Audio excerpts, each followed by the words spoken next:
ओम शांति।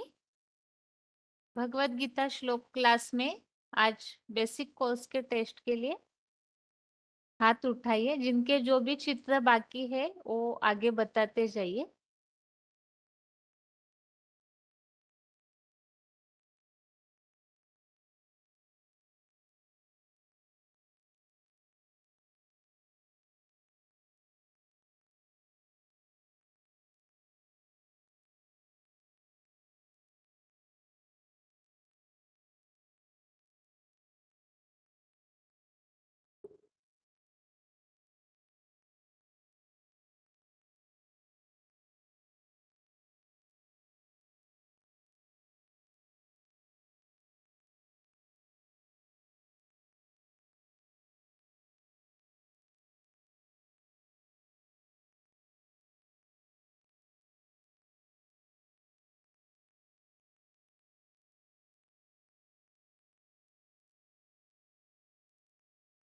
ओम शांति बहन जी।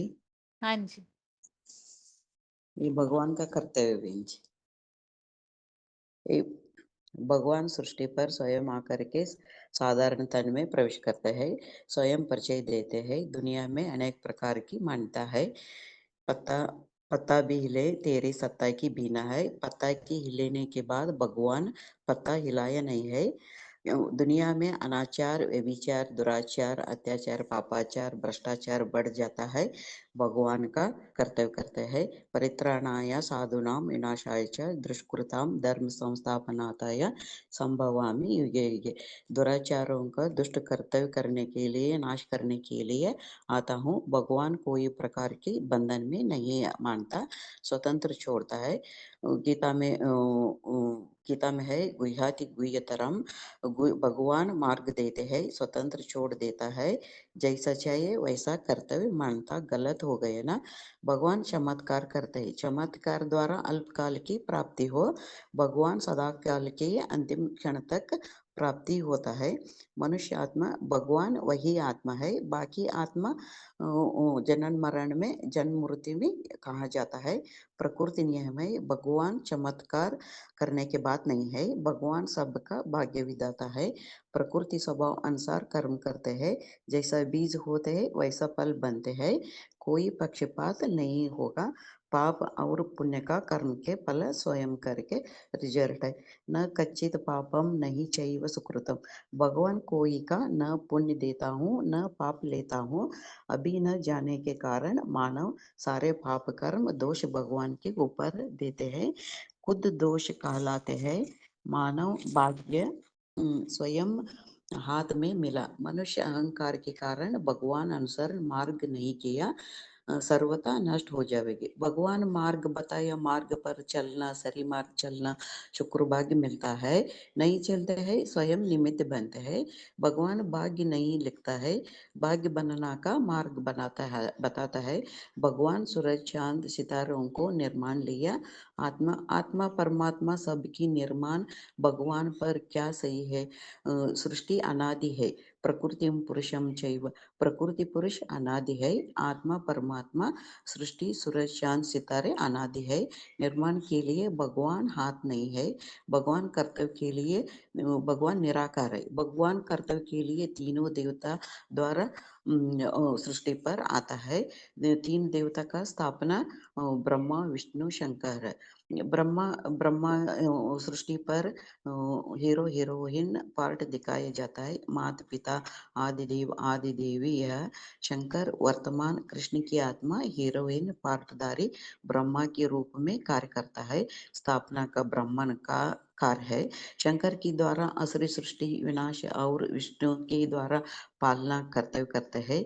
निराकार शिव निराकार मूर्ति द्वारा कर्तव्य करते हैं। त्रिदेव है, शिव जोड़ा जाता है, बहुत श्रेष्ठ है। देव देव मुख्य देव महादेव शंकर तीसरा नेत्र दिखाया जाता है। देव देव महादेव शंकर वर्तमान समय ज्ञान तीसरा नेत्र आत्मा को प्रदान कर रहे हैं।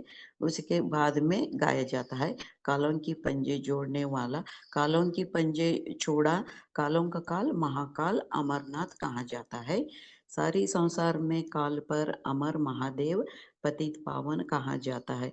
गाते भी है, रघुपति राघव राजा राम पतित पावन सीताराम। पतित पावन के रूप में शंकर कही, राम कही, उसी व्यक्तित्व द्वारा पतितों को पावन बनना, कर्तव्य चलना है। पत्थर बुद्धि को पारस बनने वाला अलह अलह अहल्या पत्थर बुद्धि बन जाता है। रामचरण स्पर्श पात्र के लिए चैतन्य के रूप कर लेते हैं। पत्थर बुद्धि को पारस बंधने वाला ज्ञानी बुद्धि देहभान में हो जाती है, फिर समंदर बन जाते हैं। राम के संग के रंग में आते हैं, ज्ञान ग्रहण करते हैं, नंबरवार चैतन्य प्राप्ति करते हैं। मनुष्य श्रेष्ठ ज्ञान धारण करना अपने नरसिंह नारायण बनने वाला है। स्वयं भगवान हो गए, आप समान जरूरी बनना आगे। जीवन में पार लेने वाला, जीवन में नवैया पार जानने वाला शरीर है। पार लगाने के बाद है भक्ति कहाँ जाता है। शंकर जाप जहाज, चंद्रकांत वेदांत जहाज। शंकर देव महादेव कहेंगे। चंद्रकांत वेदांत माना शंकर चंद्रमा के सिर पर धारण हुई भी चंद्रमा कांति व्यक्तित्व महादेव की सिर पर हम पार जा सकते हैं। कर्म की गति और जानने वाला दुनिया में कोई कर्म गति नहीं जानता। असली कर्म क्या है? तीन प्रकार के कर्म है, सुकर्म अकर्म विकर्म। सुकर्म संगम युग में ईश्वर सृष्टि पर आते हैं, पहचान ध्यान करके बाद ईश्वर की याद में रह करके सुकर्म कहते हैं। अकर्म है समझ, आत्मा समझ कर सत्य त्रेता युग में अकर्म कहते हैं। विकर्म द्वापर कलयुग में आत्मा ज्ञान होता है, परमात्मा देवगण में आकर के जो भी कर्म किया जाता है। सृष्टि वृक्ष का बीज है, जैसा बीज में पूरा वृक्ष समाई हुई है। 23 करोड़ देवताओं में बीच में एक ही देवता है। तीनों के द्वारा तीन देव का विस्तार होता है।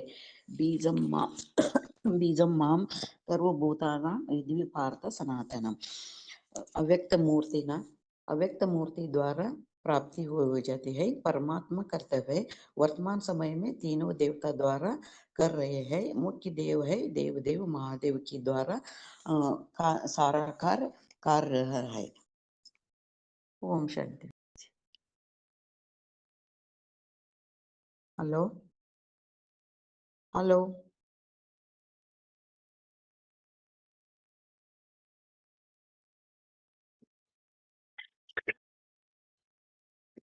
हाँ जी, बताइए आगे। फोन अनम्यूट है किसी का आगे?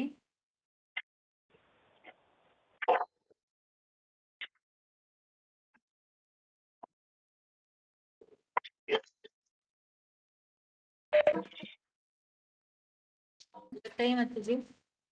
हाँ माता बहन जी, 5 मिनट्स के बाद अनम्यूट कीजिए बहन जी, थोड़ा काम में रही हूँ। सारी बहन जी हैं, ठीक 5 मिनट्स। ठीक है। आगे बताइए, फोन अनम्यूट है आगे।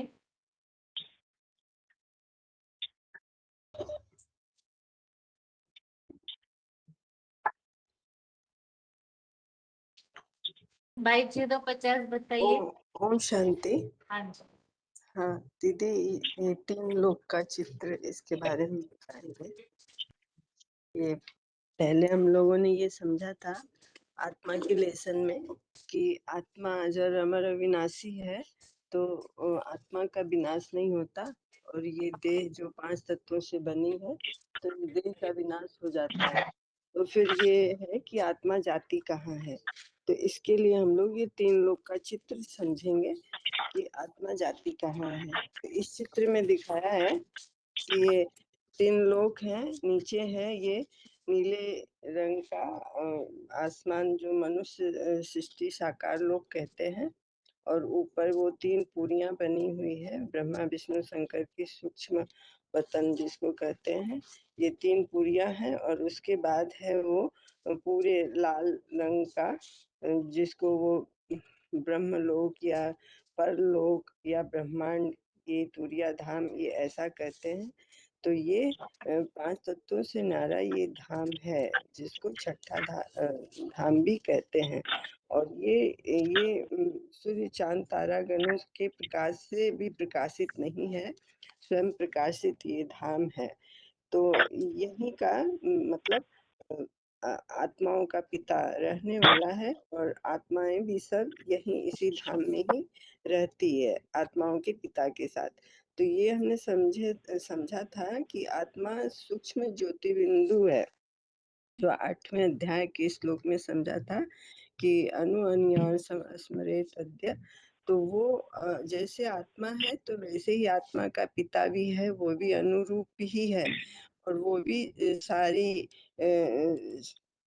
सभी आत्माओं का पिता है, मतलब जीव जंतु और ये कीट पतंगे जितने भी हैं, तो उनका सभी का पिता है। वो वहीं ब्रह्मांड में रहने वाला है, और वहीं पर और आत्माएं भी सारी रहती हैं।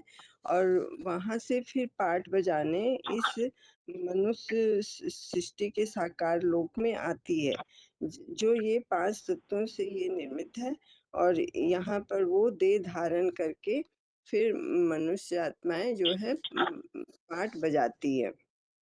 और ये जो है साकार लोक, ये दिखाई दे रहा है कि मतलब ये वायुमंडल है, और फिर ये नीला आसमान, मतलब ये स्पेस है।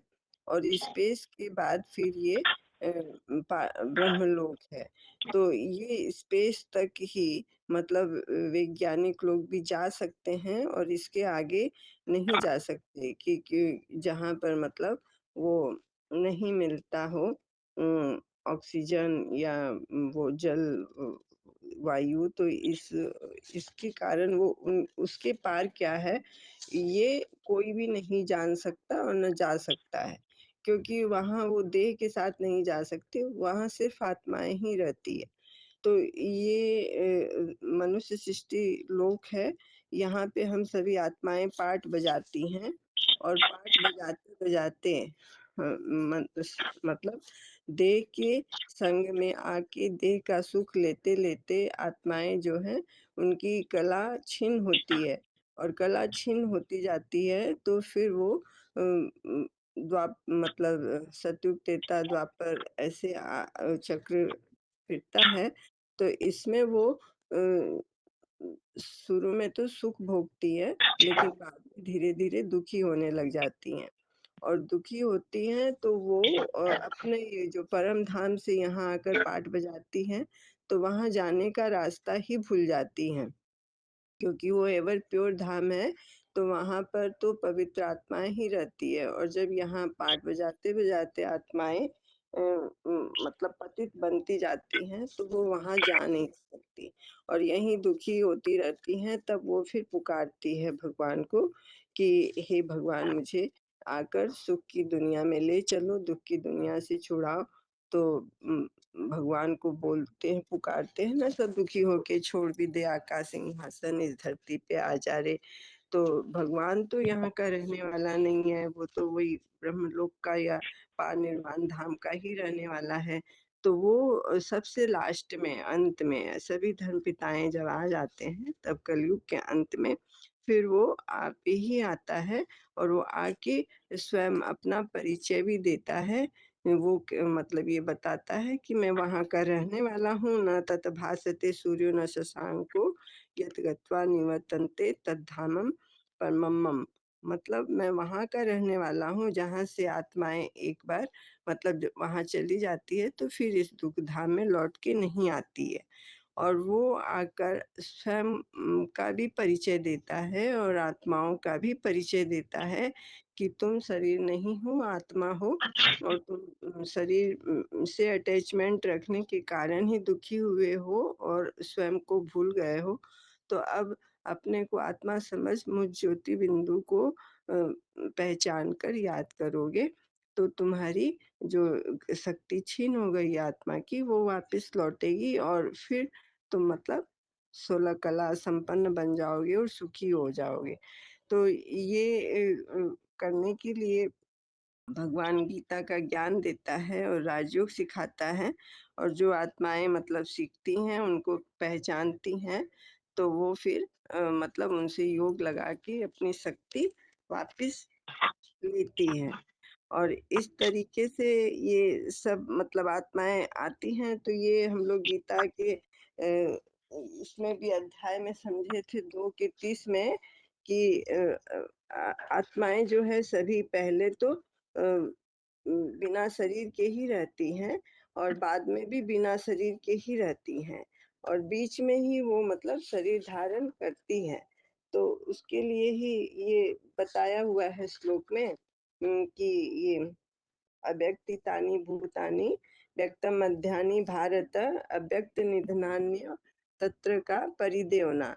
तो ये मतलब आत्मा के लिए शोक क्यों करता है शरीरों के लिए? शरीर तो बीच में रहता है, हर समय नहीं रहता।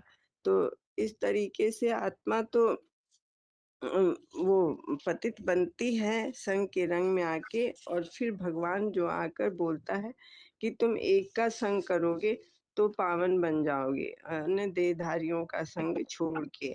और तब आत्माओं की बैटरी फिर से जो चार्ज होती है, जो कला काया चट हो जाती है, वो बैटरी फिर 16 कला संपन्न बनती है और आत्माएं चार्ज होने लग जाती हैं।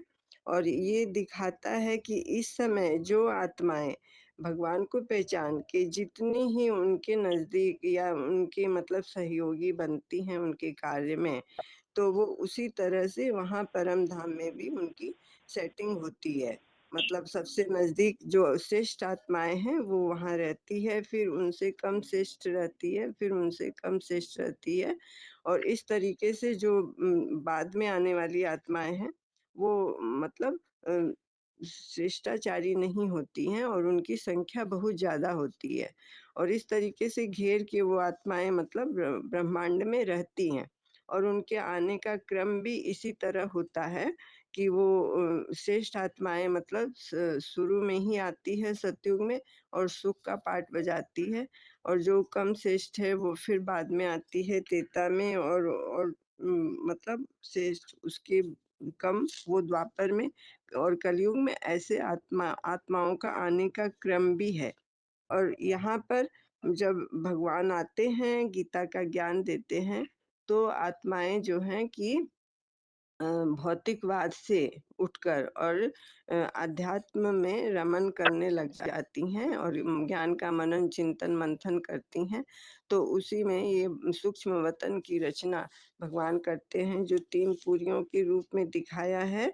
तो सबसे नीचे है ब्रह्मापुरी, फिर है विष्णुपुरी, फिर है शंकरपुरी। तो ब्रह्मापुरी जो है सबसे नीचे है मतलब ये साकार वतन से अटैचमेंट रहता है और यहाँ मतलब वो देह का भान ज़्यादा रहता है, तो यही इनको दिखाया है मनुष्य लोक से मतलब नज़दीक में। और विष्णुपुरी जो है मध्य में, तो ये मतलब बैलेंस में है, मतलब दोनों का बराबर ये रहता है, लव और लाफुल रहते हैं। और इसके बाद जो शंकरपुरी दिखाई है वो दिखाया है कि वो आत्मलोक जो है उसके नज़दीक है। मतलब ये देह भान से न्यारा ये शंकरपुरी को दिखाते हैं कि ये आत्मिक स्थिति में स्थित होने की बात है। और यहाँ पर आत्माएँ जो हैं वो शाकाहारी या फरिश्ते के रूप में रहती हैं और मतलब ऊँची स्टेज दिखाया है, जो मनन चिंतन मंथन करने लगते हैं। और या ये भी कहते हैं कि जिनकी अकाले मृत्यु होती है, वो फिर मतलब तुरंत उनको दूसरी देह नहीं मिलती, तो वो फरिश्ताई रूप में इस तरह से मतलब सूक्ष्म वतन में रहते हैं। और ऐसे ये उम, क्रम चलता रहता है और फिर जब वो आत्माएँ एकदम दुखी पतित हो जाती हैं, तब वो भगवान को पुकारती हैं और भगवान आते हैं और आकर उनको फिर से मतलब मुक्ति और जीवन मुक्ति का वर्षा देते हैं। और ये जो क्रम है वो तो शिव ज्योति बिंदु है, तो वो तो मतलब जिस साकार तन का आधार लेते हैं, तो उस साकार तन के द्वारा ही ये कार्य होता है। मतलब सृष्टि का पुनः निर्माण भी होता है और अंत में सारी सृष्टि उन्हीं में समा जाती है। तो इसके लिए भी ये श्लोक है कि सर्वभूतानि कौन्तेय प्रकृतियान्ति मामिकं कक्षय पुनस्तानि कल्पादो विसृजाम्यहम्। मतलब सृष्टि के अंत में सारी ही आत्माएँ उस मतलब साकार तनधारी की याद में समा जाती है और फिर जब सृष्टि का पुनः निर्माण करना होता है तब वो उनको पुनः इस सृष्टि पर छोड़ देते हैं। जो वो कहते हैं ना कि ये मेरी मतलब परम ब्रह्म मेरी योनि रूपी माता है, या ब्रह्मांड भी बोलते हैं, या कहते हैं कि परम धाम को तुम इस सृष्टि पे उतार लेते हो। तो इस तरीके से ये चक्र चलता रहता है। तो यही मतलब हम लोग 3 लोग के चित्र में समझ सकते हैं और या और औरों को भी समझा सकते हैं। ओम शांति दीदी। ठीक है, ओम आगे शांति बहन जी। बताइए। हाँ जी। हाँ, बहन जी मैं आत्मा के लेसन को मिनिमम स्टार्टिंग से सब्जेक्ट है ना वो बताया है। अभी आत्मा की 3 शक्तियाँ से शुरू करती हूँ मैं। ठीक। आत्मा की 3 शक्तियाँ मन, बुद्धि, संस्कार हैं। मन संकल्प शक्ति, सोच विचार करने की शक्ति, यह बहुत बड़ी शक्ति है। इसलिए वेद की ऋचा में बात आई है मनरेव आत्मा। वैसे ही बुद्धि अर्थात परक शक्ति व निर्णय शक्ति है। सही और गलत करने की बोलना। दूसरे शब्दों में बुद्धि माना समझ या ज्ञान। जो भी कर्म किए जाते हैं अच्छे या बुरे, उन कर्मों का लेप छेप मन बुद्धि के ऊपर बैठ जाता है, उसी को संस्कार कहा जाता है। मन बुद्धि में इस जन्म के और पूर्व जन्मों के संस्कार भरे हुए हैं। मन बुद्धि और संस्कार इन तीनों शक्तियां मिलकर ही आत्मा कही जाती हैं। इसलिए ही मनुष्य जब शरीर छोड़ता है तो आत्मा चली गई, अर्थात मन बुद्धि की शक्ति चली गई। इन तीनों शक्तियों के बारे में अभी विस्तार में समझेंगे। मन के संकल्प बीज है, इसलिए कहा गया है ब्रह्मा के संकल्प से ही सृष्टि रची गई है। कहा भी जाता है मनसा वाचा कर्मणा, अर्थात जैसा संकल्प होगा वैसा ही वाचा और कर्म होंगे। अर्थात संकल्प के आधार से ही मनुष्य मात्र अपने लिए सुखदायी व दुखदायी सृष्टि रचते हैं। गाया भी जाता है ना, मन कुछ तो जहान कुछ। मन अशांत है तो तन भी अशांत हो जाता है। शारीरिक बीमारियां इतना कमजोर नहीं करती जितना मन की बीमारी कमजोर करती हैं। आज हम आज आज हर मनुष्य मात्र की सबसे बड़ी समस्या यही है कि मन एकाग्र नहीं होता है। मन की चंचलता की समस्या के विषय में अर्जुन ने भी भगवान से कहा है, चंचलम ही मनः कृष्ण प्रमादि बलवदृढ़ तस्याहम निग्रहम मन्ये वायोरिव सुदुष्करम। मन की एकाग्रता व चंचलता ही मनुष्य जीवन के सुख या दुख का आधार है। गीता में भी आया है, आत्मा स्वयं अपना मित्र और अपना शत्रु बनती है। इसके बारे में श्लोक आया है ना, उद्धरेद आत्मन आत्मानम न आत्मानम अवसादेत आत्मैव ह्यात्मनो बंधु आत्मैव रिपुरात्मनः। गीता में यह भी आया है, आत्मा अपना मित्र व शत्रु कब बनती है। बंधुरात्मात्मनस्तस्य येन आत्मैव आत्मना जितः अनात्मनस्तु शत्रुत्वे वर्तेत आत्मैव शत्रुवत्। मन को एकाग्र करने की अर्थात जीतने से आत्मा अपने लिए मित्र मन सुखदाई और मन चंचल अनियंत्रित है तो आत्मा अपने लिए शत्रु दुखदाई बनती है। कहा भी जाता है मन के हारे हार है, मन के जीते जीत। मन के ऊपर ही सारा मदार है, तो इस चंचल मन को कैसे जीते। मन से भी शक्तिशाली बुद्धि है। इसका वर्णन कठोपनिषद में भी आया है, आत्मानं रथनं विद्धि शरीरं रथमेव च बुद्धिं तु सारथं विद्धि मनः प्रग्रहमेव च। इंद्रियाणि हयान्याहुः विषयांस्तेषु गोचरान् आत्मेन्द्रिय मनोयुक्तं भोक्त्यत्याह मनीषिणः। इस शरीर को रथ समझो और इस जीवात्मा को अर्थात रथ का स्वामी समझो। बुद्धि को सारथी और मन को घोड़ों के लगाम लगाने वाली रस्सी समझो। इस शरीर के अंदर जो इंद्रियाएं हैं उन्हीं को घोड़े समझो और इंद्रिय गोचर विषयों को उन घोड़ों के विचरण मार्ग जैसे समझो। मन और इंद्रियों से युक्त इस आत्मा को ही विद्वान लोग भोक्ता बताते हैं। मन से शक्तिशाली बुद्धि है, यही बात गीता में भी आई है। इंद्रियाणि पराण्याहुः इंद्रियेभ्यः परम मनः मनसस्तु परा बुद्धि यो बुद्धि है परतस्तु सह। मन इंद्रियों को कहते हैं प्रबल है, ऐसा मन इंद्रियों से प्रबल है, बुद्धि मन से भी प्रबल है, किंतु जो बुद्धि से भी परे हैं वो भगवान ही है, त्रिकालदर्शी सदाशिव ज्योति ही है।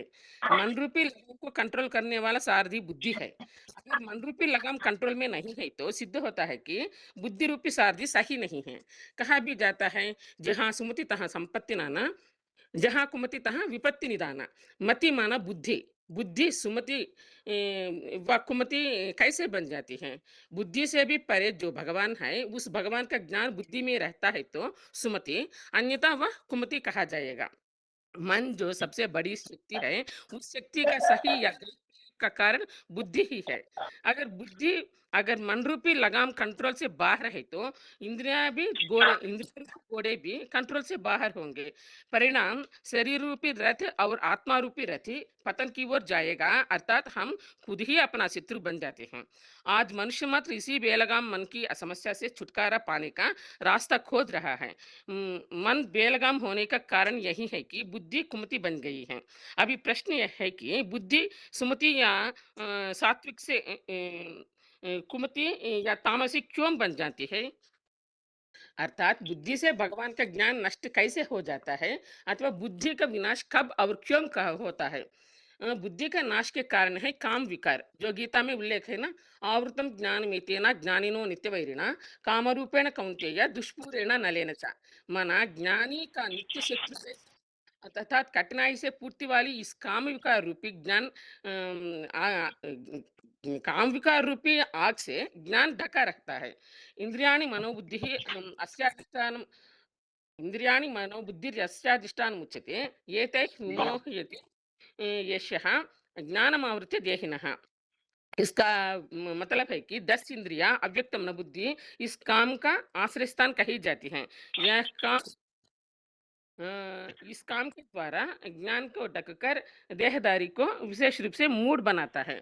तो तस्मात्म इंद्रियाण्यादौ नियम्य भरतर्षभ पात्मानं प्रदहिह्येनं ज्ञान विज्ञान नाशनम। इसलिए भगवान अर्जुन से बताया ना, इस श्लोक में तू पहले चंचल इंद्रियों को नियंत्रित कर, ज्ञान और योग के नाशक इस काम विकार वाले पापी को अवश्य मार दे। काम विकार का मूल गीता में इस प्रकार उल्लेख है कि काम एषा क्रोध एषा रजोगुण समुद्भव महाशनो महापाप्मा विद्यानम ह्यवैरणम। माना रजोगुण से पैदा यह काम विकार बड़ा पापी है। इसलिए इसको संसार में इसको वैरी समझो, ऐसा बताए ना। रजोगुण अर्थात देहबान।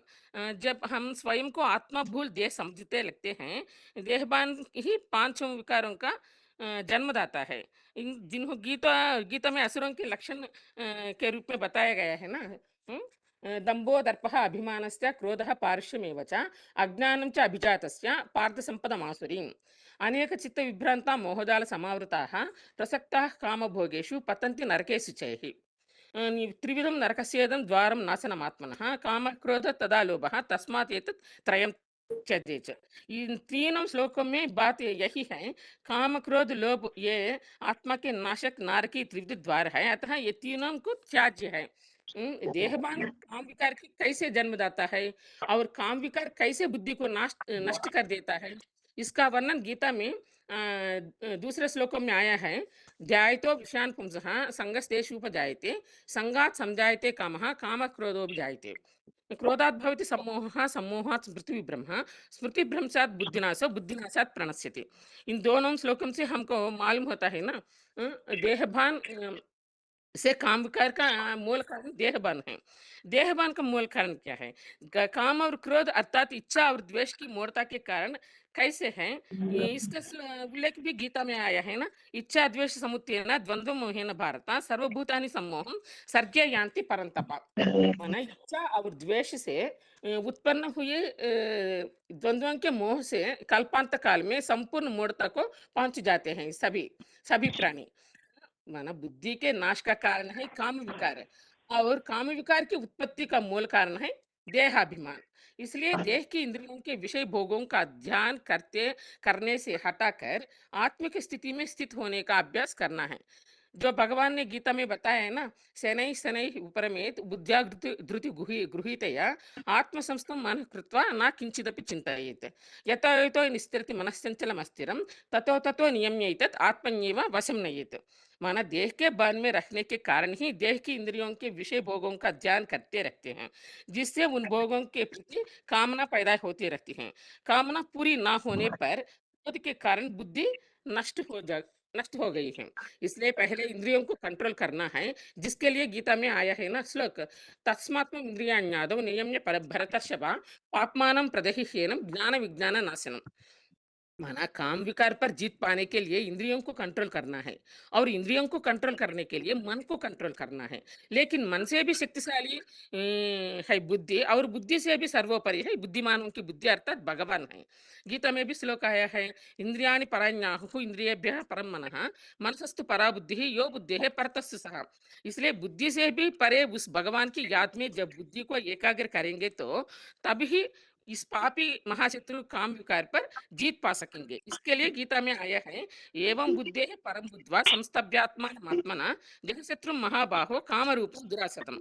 भगवान की याद से ही हम काम विकार पर जीत प्राप्त कर सकते हैं। लेकिन क्या हम यथार्थ रीति भगवान को याद कर रहे हैं, जिससे हम कामजीत बन सके?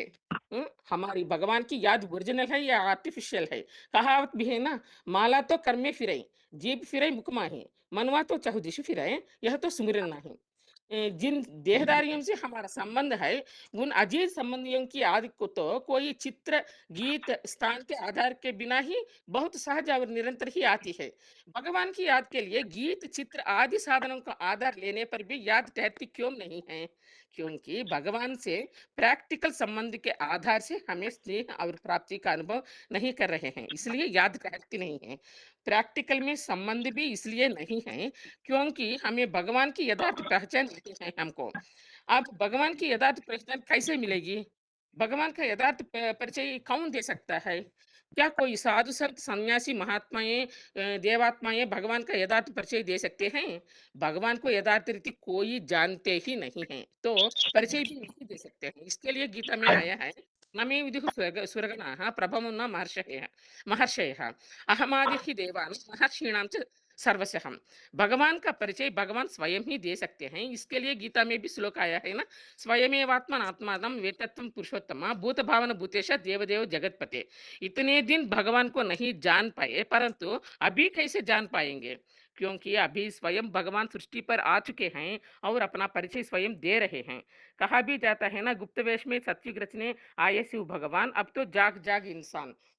प्रश्न यही है कि अब जबकि भगवान सृष्टि पर अवतरित हुए हैं, तो क्या भगवान को इन स्थूल नेत्रम से पहचान सकते हैं? इसके लिए भी गीता में आया है, नत्माम शक्य से द्रष्टुम अनेनैव स्वचक्षुषा दिव्यं ददामि ते चक्षुः पश्य मे योगमैश्वरम।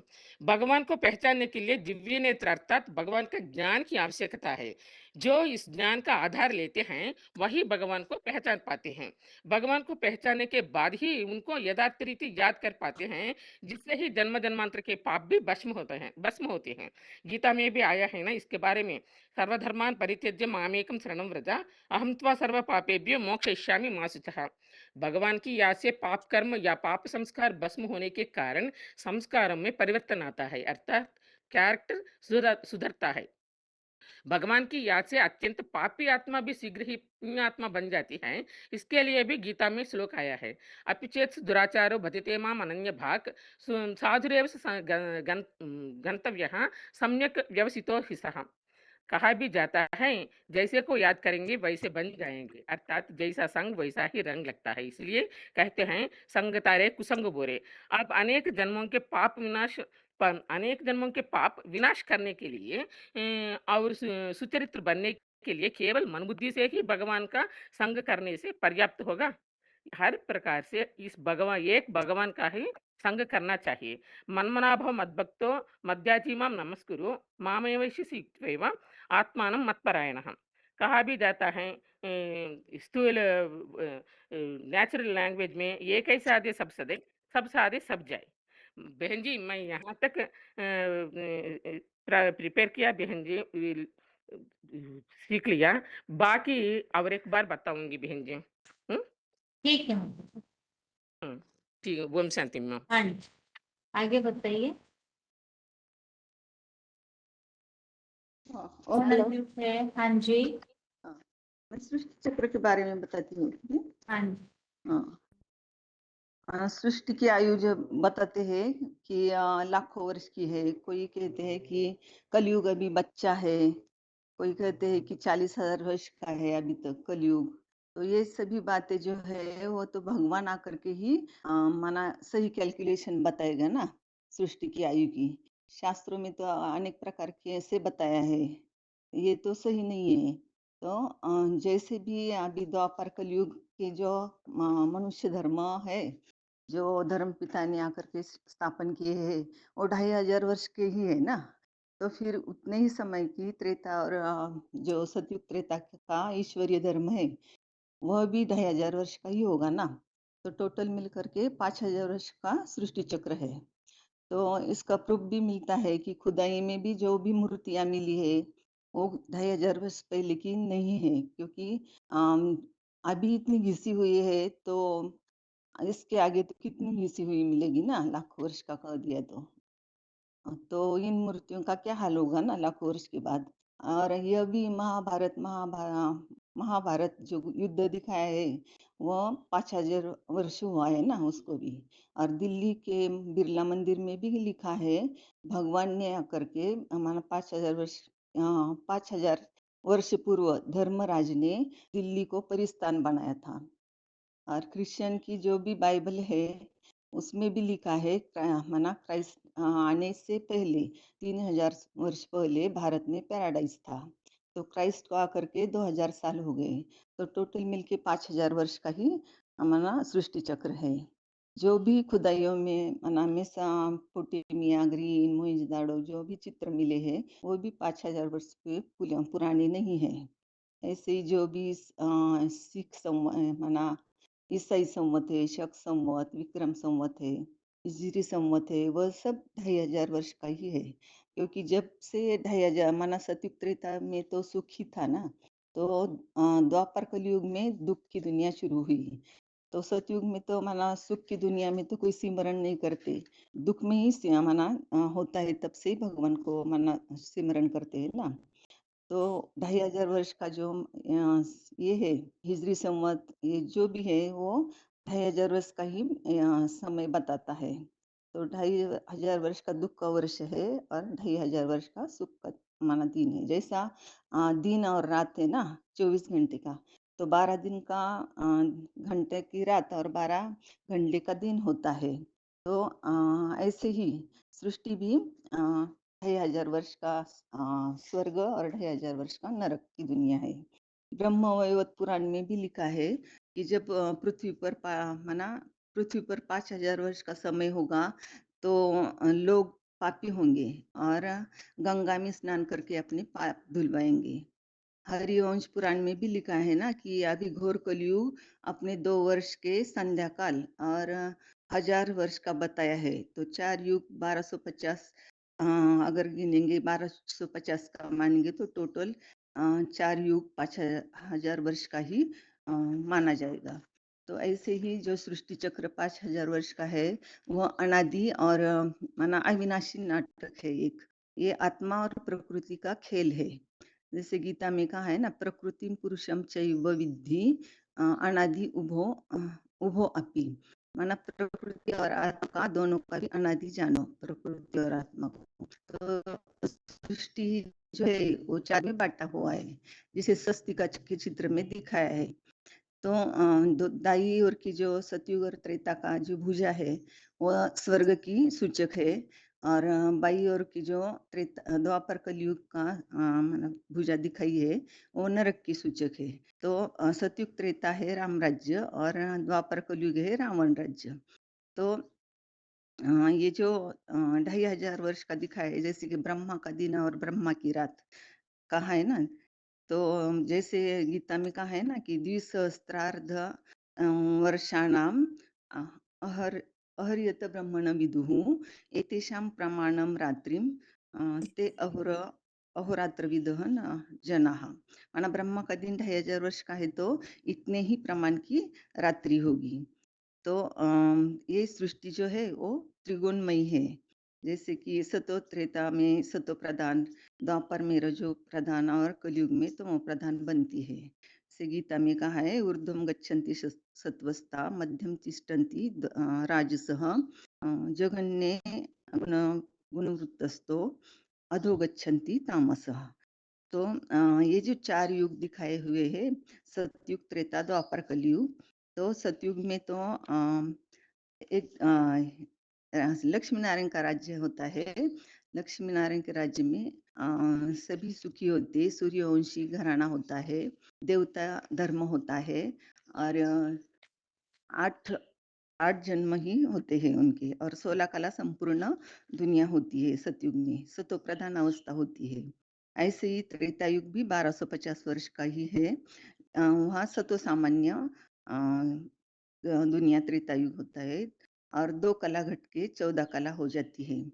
वहाँ क्षत्रिय वर्ण होता है और चंद्र वंशी माना क्षत्रिय वर्ण होता है, चंद्रवंशी घराना होता है। उसकी आयु और मर्यादा माना एवरेज एज 100 वर्ष का होता है, 100 या 125 वर्ष का और 12 जन्म होते हैं। तो सतयुग और त्रेता जो है वो स्वर्ग है। वहाँ एक धर्म, एक भाषा, एक राज्य होता है, वसुधैव कुटुंब होता है और आदि सनातन देवी देवता धर्म होता है और सभी सुखी और पावन सृष्टि होती है। तो जिसके लिए गीता में आया है कि यदा सत्वे प्रवृद्धे तु प्रलयम यान्ति देहभृत लोकान अम्लान प्रतिपद्यते। माना जब योग द्वारा ब्राह्मण का जो सत्व गुण बढ़ता है ना, तो प्रलयकालीन महामृत्यु के बाद जब पुरुषोत्तम को जानने वालों के निर्मल लोक में देवताओं की पीढ़ी में जन्म मिलता है। तो ऐसे ही सतयुग त्रेता के बाद जो द्वापर युग आता है वो रजो प्रधान अवस्था होती है। द्वापर युग में, द्वापर युग भी 1250 वर्ष का है। वहाँ 8 कला ही होती है और 21 जन्म होता है और वहाँ वैश्य वर्ण होता है। जैसे गीता में श्लोक आया है कि रजो रागात्मकम विद्धि तृष्णा संगम समुद्भव। माना अनुराग से ही रजोगुण का माना रजोगुण लोभ आसक्ति से उत्पन्न होता है। जैसे कहते हैं काम माना हाँ, काम क्रोध कामेश क्रोधेश रजोगुण समुद्भव। माना का ये जो रजोगुण से ही काम और क्रोध उत्पन्न होता है। तो देवताएं जो है वो माना अपना पुण्य क्षीण होने के बाद द्वापर में माना वहाँ मार्गे चली जाती है। जैसे गीता में कहा है ना, ते त्वं भुक्त्वा स्वर्गलोकम विशालम विशालम क्षिणे पुण्य मृत्युलोकम विशंति। माना जब ये देवता ये स्वर्गलोक को होकर फिर उनका पुण्य क्षीण होने के बाद मृत्युलोक में मृत्युलोक को जाती है। तो ऐसे ही जब द्वापर युग आता है तो जो पूज्य है देवी देवता वो पुजारी बन जाते हैं। द्वापर युग में पूज्य माना उस समय इतना दुख नहीं होता है। तो वहाँ फिर जो धर्म पिता है ना, तो उनका आना होता है द्वापर युग से। तो वो अपने शक्तिशाली आत्माएं जो है वो शांति प्रदान करने के लिए या सृष्टि रिपेयरिंग करने के लिए टाइम टू टाइम इस धरती पर आती है। जैसे कि इब्राहिम 2500 वर्ष पहले आए, उन्होंने इस्लाम धर्म की स्थापना की। उसके पश्चात बुद्ध धर्म की स्थापना हुई और उसके बाद जो 250 वर्ष के बाद माना 2000 वर्ष पहले क्राइस्ट आए और क्रिश्चियन धर्म की स्थापना हुई। लेकिन धर्म पिताओं को उन्हें माना नीचे ही गिरते आए। जो भी धर्म पिता आए शांति स्थापन करने के बजाय जो दुनिया है वो नीचे ही गिरती चली आई। फिर आता है कलयुग। कलयुग के बाद माना कलयुग है वो भी 1250 वर्ष का है। वहाँ माना 4 कला घटते घटते 0 कला रह जाती है और उसकी आयु मर्यादा होती है 30 वर्ष का और वहाँ 42 जन्म होते हैं और द्वापर युग में 21 जन्म होते हैं और 8 कला ही रह जाती है। तो कलयुग में सारे ही तमो प्रधान बनती है आत्माएं। स्वर्ग माना नरक बन जाता है। जैसे ते त्वं भुक्त्वा स्वर्गलोकं विशालं क्षिणे पुण्ये मर्त्यलोकं विशन्ति। सॉरी, नरक कैसे बनता है, स्वर्ग ही नरक कैसे बनता है, तो गीता में कहा है त्रिविधम नरकस्य इदम द्वारम नाशनम आत्मनः काम क्रोध तथा लोभ तस्मात् एतत् त्रयम त्यज्यते। माना ये जो काम क्रोध लोभ है ये नरक के द्वार है। तो कलयुग में माना सतयुग से लेकर के जो भी कलयुग के अंत तक आत्माएं उतरती है पूरी ही पतित बनती है, धर्म भ्रष्ट कर्म भ्रष्ट बनती है। तब सभी आत्माएं पुकारती है हे पतित पावन आओ। तब कलयुग के अंत में भगवान को आना पड़ता है, जिससे एक सृष्टि चक्र दिखाया है ना, कलयुग का अंत और सतयुग का आरंभ का जो बीच का पीरियड है 100 साल का संगम युग दिखाया है। उसे माना लिप युग भी कहते हैं, धर्मालु युग भी कहते हैं, पुरुषोत्तम संगम युग भी कहते हैं। उस युग में भगवान आकर के हमें ज्ञान देते हैं और उसे हीरे तुल्य युग कहते हैं, क्योंकि वहाँ देवताओं की चढ़ती कला होती है माना मनुष्यों की, और मनुष्य देवात्मा बन जाती है। तो ये जो संगम युग है उसे माना हर युग में भगवान नहीं आते, जैसे कहा है ना संभवामी युगे युगे। तो भगवान कलयुग माना संगम युग में ही आते हैं, लेकिन कलयुग माना जो शूटिंग पीरियड है उस शूटिंग पीरियड में के अंत में प्रत्यक्ष होते हैं। जैसे सतयुगी शूटिंग पीरियड में जो भगवान माना क्या बोलते हैं हिरण्यकश्यप के रूप में प्रत्यक्ष होते हैं, त्रेता में राम के रूप में प्रत्यक्ष होते हैं, और कृष्ण माना कलयुग के द्वापर युग में जो शूटिंग पीरियड में द्वापर के अंत में कृष्ण के रूप में प्रत्यक्ष होते हैं, और कलयुग के शूटिंग में कल के अवतार के रूप में प्रत्यक्ष होते हैं। भगवान माना हर युग में नहीं आते हैं, सिर्फ कलयुग के माना शूटिंग पीरियड में प्रत्यक्ष होते हैं। तो ये जो संगम युग है ये यहाँ ही शूटिंग माना 4 युगों की शूटिंग इस संगम युग में ही होती है, जिसके लिए कहा है कि 1936 से लेकर के 2036 का जो 100 वर्ष का पीरियड है, उस 100 वर्ष में ही भगवान आते हैं और 4 युगों की शूटिंग होती है और नया धर्म स्थापन करते हैं। जैसे कहा है ना गीता में माया अध्यक्षेण प्रकृति सूयते सचराचर हेतुना अनेन कौन्तेय जगत विपरिवर्तते। तो भगवान आकर के कलयुगी दुनिया को बदल करके सतयुगी दुनिया बनाते हैं। तो जैसे कि धर्म जो भी धर्म पिताएं आए वो 100 वर्ष के अंदर ही अपना धर्म स्थापन करके किया है। ऐसे ही भगवान भी 100 वर्ष में आकर के न अपना देवी देवता सनातन धर्म की स्थापना करके ही जाते हैं। तो सतयुग की भी 4 अवस्थाएं होती है, सतो सामान्य, सतो रजो और तमो। तो हर युग में माना अ, हर युग में की भी ऐसे ही 4 अवस्थाएं होती है। शास्त्रों में बताया है कि कलयुग है 4 गुना, माना कलयुग से 4 गुना सतयुग है, त्रेता 3 गुना और द्वापर 2 गुना है। लेकिन हर युग की माना जो साल बताए वो 1250 का ही है, क्योंकि हर शूटिंग पीरियड के टाइम की बात वहाँ बताई है। क्योंकि शूटिंग पीरियड में जब सतयुग का जो टाइम है वो 16 साल का बताया है, क्योंकि जो भी माना मकान वगैरह बनाया जाता है तो उसका फाउंडेशन वगैरह बनाने के लिए टाइम जाता है ना, तो ऐसे ही सतयुगी पीरियड में 16 वर्ष बताया है। वैसे ही त्रेता की शूटिंग काल का पीरियड बताया है 12 वर्ष का, और द्वापरयुगी शूटिंग काल का माना 8 वर्ष, और कलयुग के लिए 4 वर्ष बताए हैं। और इसको जो माना संगम युग है उसको सृष्टि चक्र को सुदर्शन चक्र भी कहा जाता है, क्योंकि इसका अर्थ है माना स्वदर्शन चक्र का ही अर्थ है स्व माने आत्मा और दर्शन माना देखना।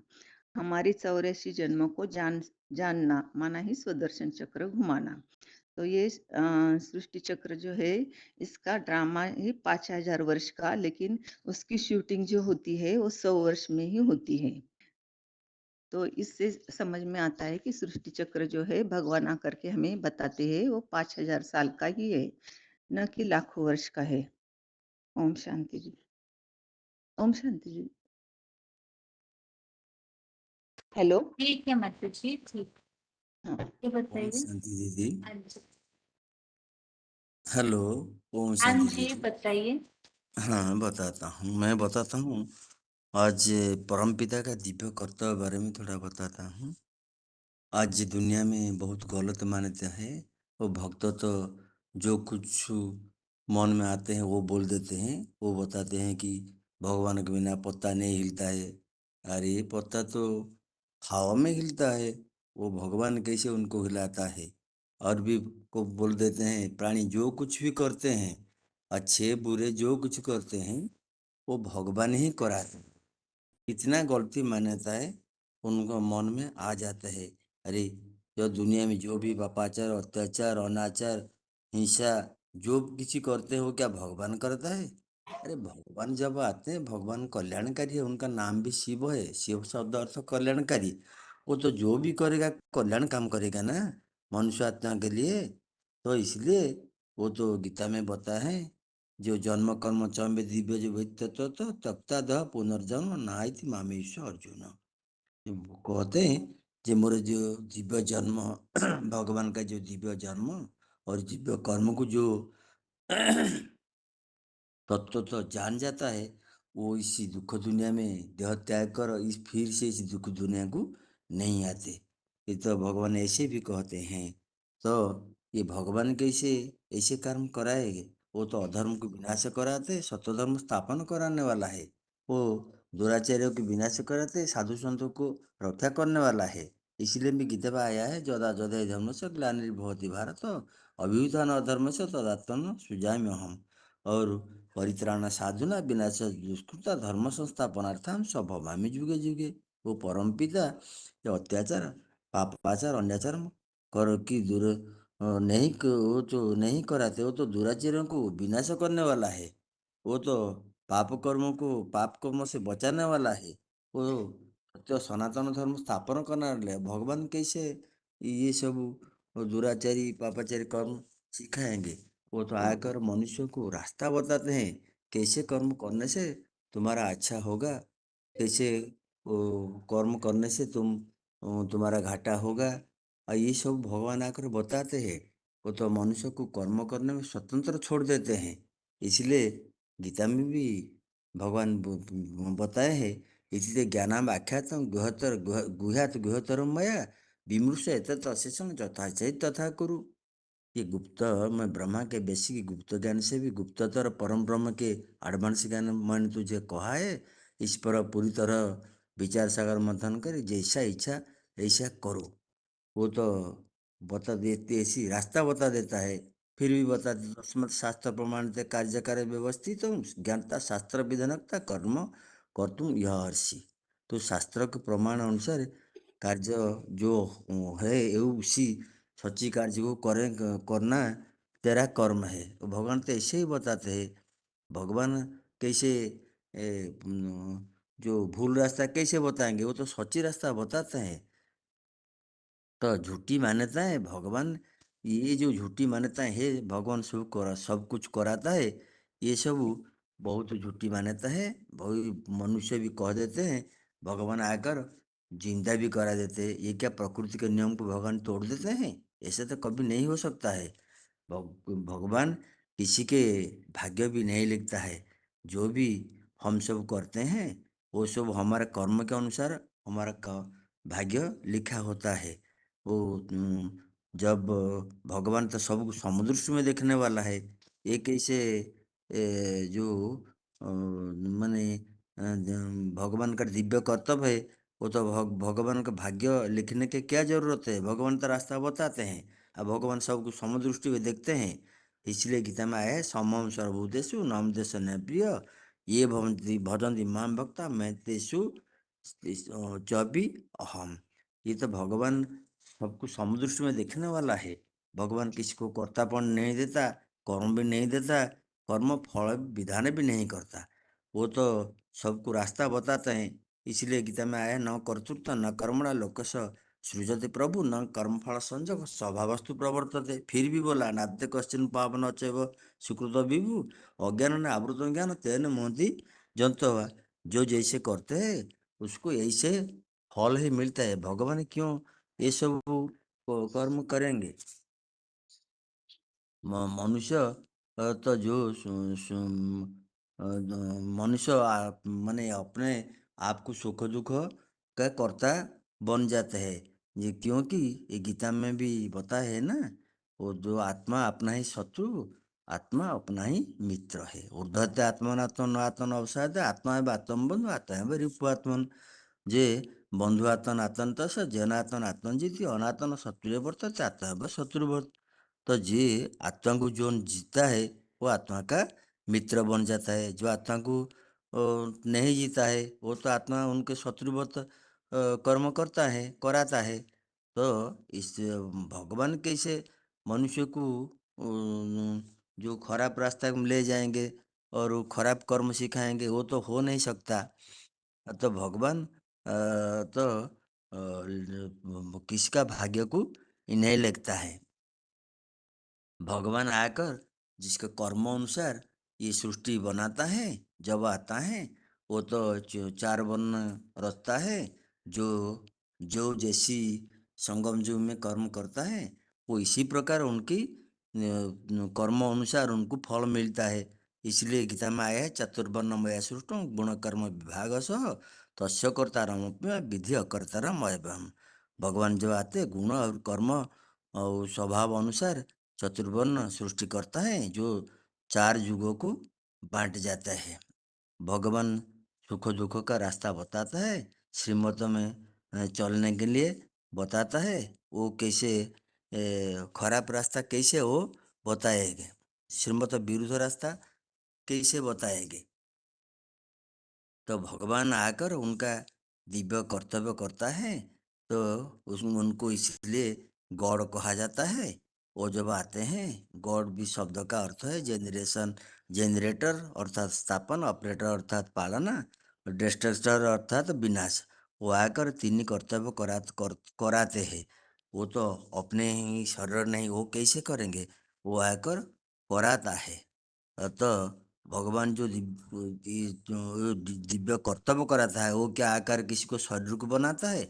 वो तो शरीर तो बापा माँ के दिए हुए दान है। ये समझ लेते, मनुष्य समझ लेते कि भगवान सब कुछ ही कराता है। भगवान आकर दुख किसको नहीं देता है, वो तो आकर जो दुख दुनिया से दुख से छुड़ाता है। इसलिए गीता में आया है भी, जब आता हूँ तुम जन्म मृत्यु जरा व्याधि दुख से दुख से छुड़ाने वाला हूँ। तो वो बताता है जो भगवान हाँ मने पड़ला तो नहीं। अच्छा, इंद्रिय वैराग्य अहंकार जन्म मृत्यु जरा व्याधि दुख दर्शन दर्शन। भगवान आकर के सब सिखाता है, इंद्रिय से वैराग्य करना सिखाता है। जो सिखाकर जन्म, वो जो मन को कंट्रोल कर जन्म मृत्यु जरा दुख ये रोग ये सबसे छुड़ाने वाला है। और भगवान कैसे ऐसे कर्म कराएंगे और भगवान भी प्रकृति को तोड़ने वाला नहीं है कि भगवान प्रकृति को कोई रचा नहीं है। ये तो प्रकृति तो अनादि है। इसलिए गीता में आया प्रकृति पुरुष बिना विधि अनादि उभय भी विकार गुण विधि प्रकृति संभवान। ये प्रकृति और आत्मा ये तो सब अनादि है। ये पांच तत्व और जो भी जो आत्मा ये सब अनादि है। इसको कोई रचा नहीं है। वो वो तो सब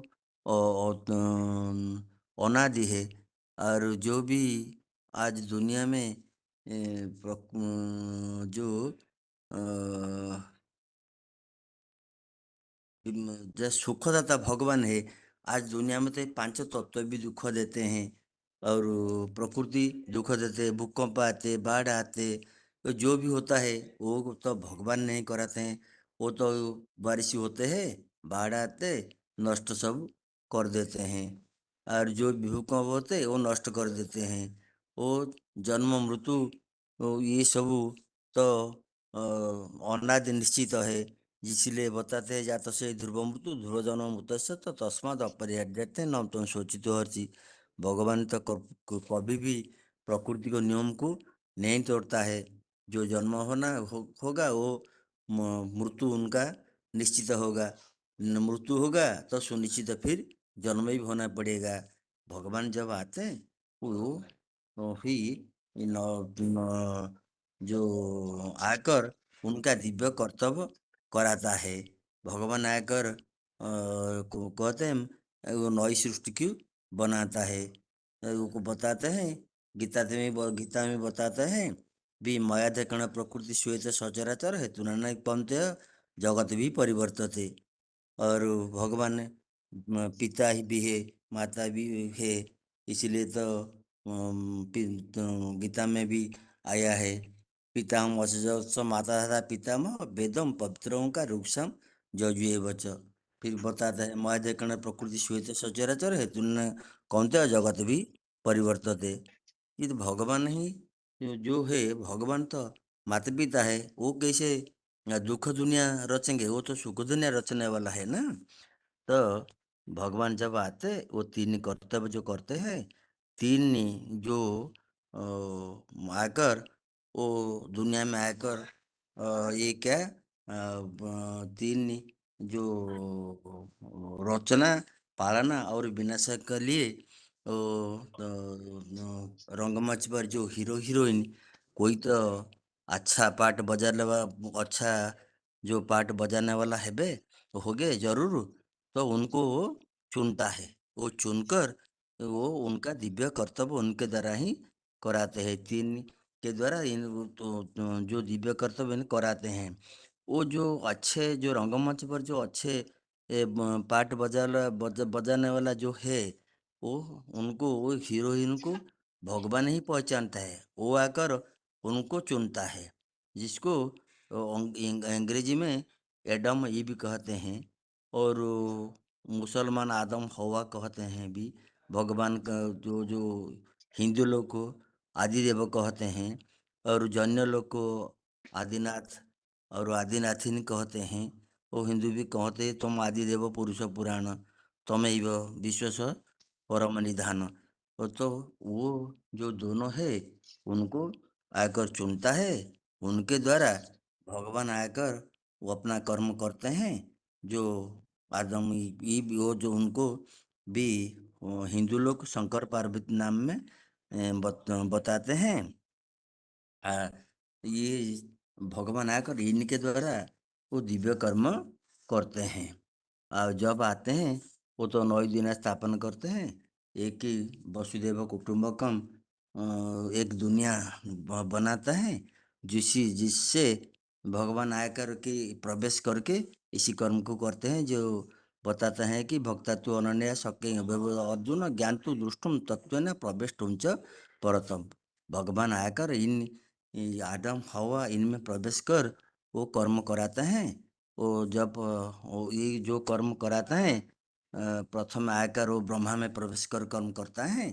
जो ब्रह्मा को ब्रह्मा अर्थात बड़ी माँ वो ब्रह्मा में प्रवेश कर प्रथम माता का पाठ बजाता है।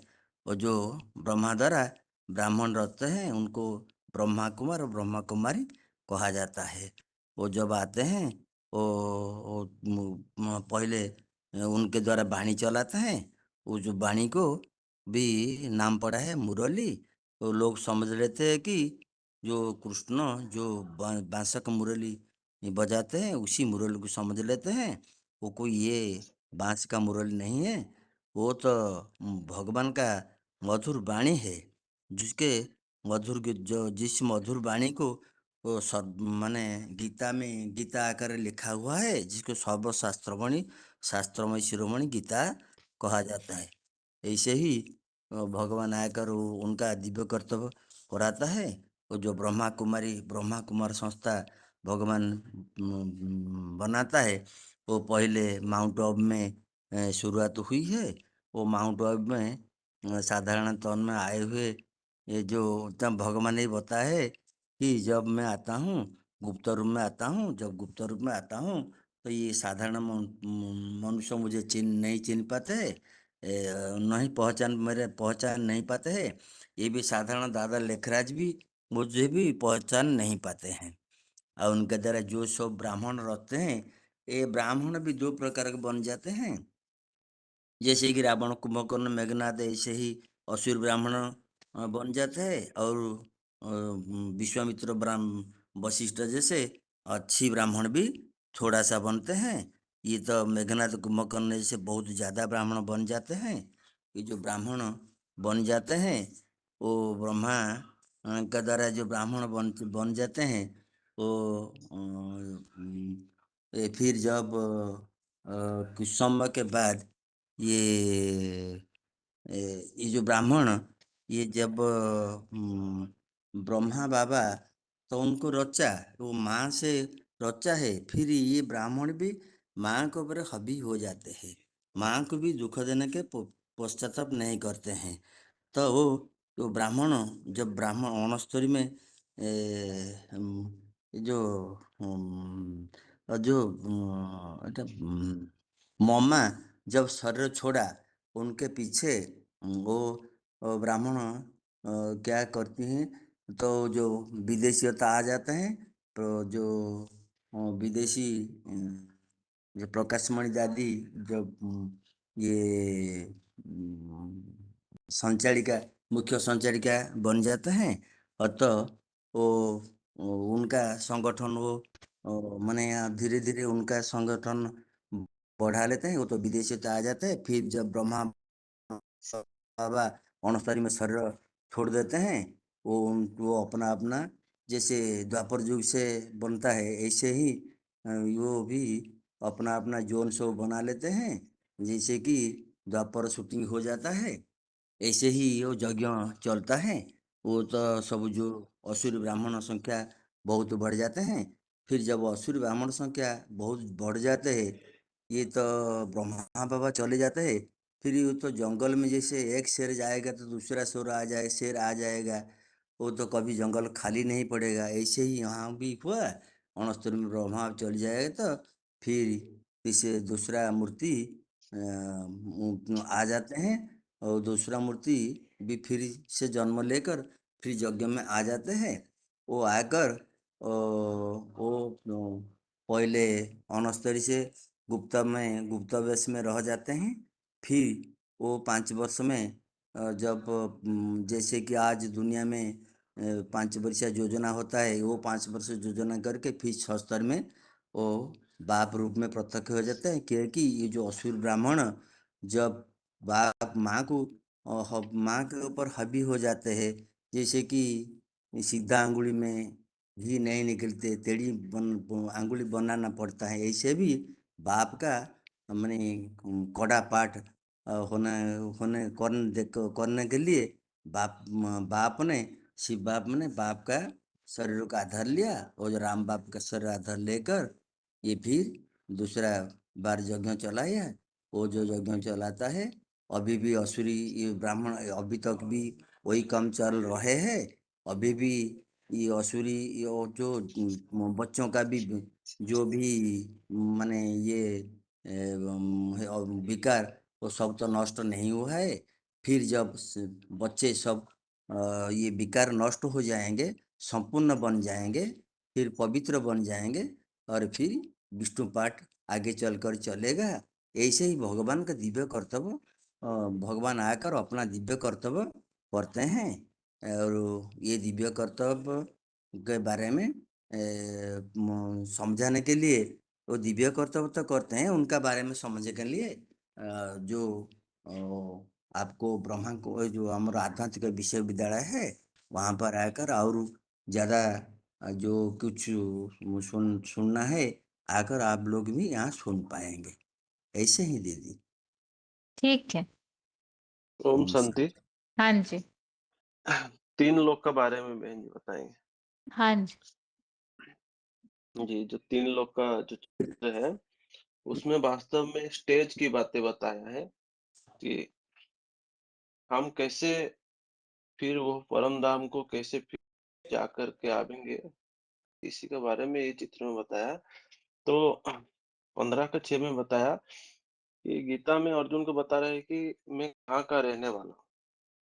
तो श्लोक में है न तत् भाषयति सूर्यो न शशांको न पावक यत् गत्वा न निवर्तन्ते तद्धाम परमम। तो भगवान जो है सूर्य चंद्र तारा सितारा के पार रहता है, वहां पे ना कोई प्रकाश पहुंचता है, सूर्य की चंद्रमा की प्रकाश पहुंचता है। तो वो छठा सूर्य तत्व है जिसे मुसलमान ने कहा अर्श खुदा अर्श में रहता है, फर्श में नहीं रहता है। तो जैनी लोग भी उसे तुरिया धाम भी मानते हैं। तो परम धाम रहने का स्थान जिन जानना ही श्रेष्ठ कर्म करने वाले हैं वह शिव के नजदीक होते हैं, और जितना ही निकृष्ट कर्म करने वाले उनका नीचे की स्टेज में होता है। तो दुनिया की हर चीज चार अवस्था में प्रसार होता है, सत्व प्रधान, तो सामान्य, रजो प्रधान, तमो प्रधान। जो 16 कला संपन्न वह सतयुग के आदि में उतरती है, और वो 14 कला वाले जो त्रेता में उतरते हैं, 8 कला वाले जो है द्वापर में उतरते हैं, और कलयुग में 4 कला से कलाहीन हो जाता है। तो कलाहीन आत्मा ये अम, जो एक दूसरे को दुख देने वाले होते हैं, और इसीलिए बताया श्लोक में 16 का 20 में बताया मूढ़ा जन्मानि जन्मा। तो निष्तम घोर पापी आत्मा है, घोर कलयुग में आते उतरते हैं, जिनके वापस जाने का रास्ता नहीं मिलता है। तो शरीर सुख भोगते भोगते तामसी बन जाती है। जैसे एग्जाम्पल में बताया, जैसे बीज के बार बार बोया जाएगा तो उसका फल छोटा होते जाएगा, ऐसे आत्मा का भी हिसाब किताब है। जैसे ही नीचे उतरते हैं वह नीचे ही उतरते जाते हैं। ये आत्माओं का आत्मलोक से आते हैं, और अधिक से अधिक 84 का जन्म अपना अपना पाठ बजाते जाते हैं। तो ब्रह्मा है साकारी स्टेज, और विष्णु है आकारी स्टेज, और शंकर को जो होता है सबसे वो ऊपर दिखाया ना, तो निराकारी स्टेज में दिखाया माना परम धाम के नजदीक है। और शिव जब आते हैं तो वो बड़ा बच्चा में प्रवेश करके उसे आप समान बनाते हैं, और शंकर जब संपूर्ण बन जाता है तो वो सूक्ष्म रूप से सूक्ष्म बतन में रहता है, और सारी आत्माएं सूक्ष्म बतन में जाते हैं, और सब इकट्ठा होते हैं, और उसके बाद सब एक साथ जो है परम धाम जाते हैं।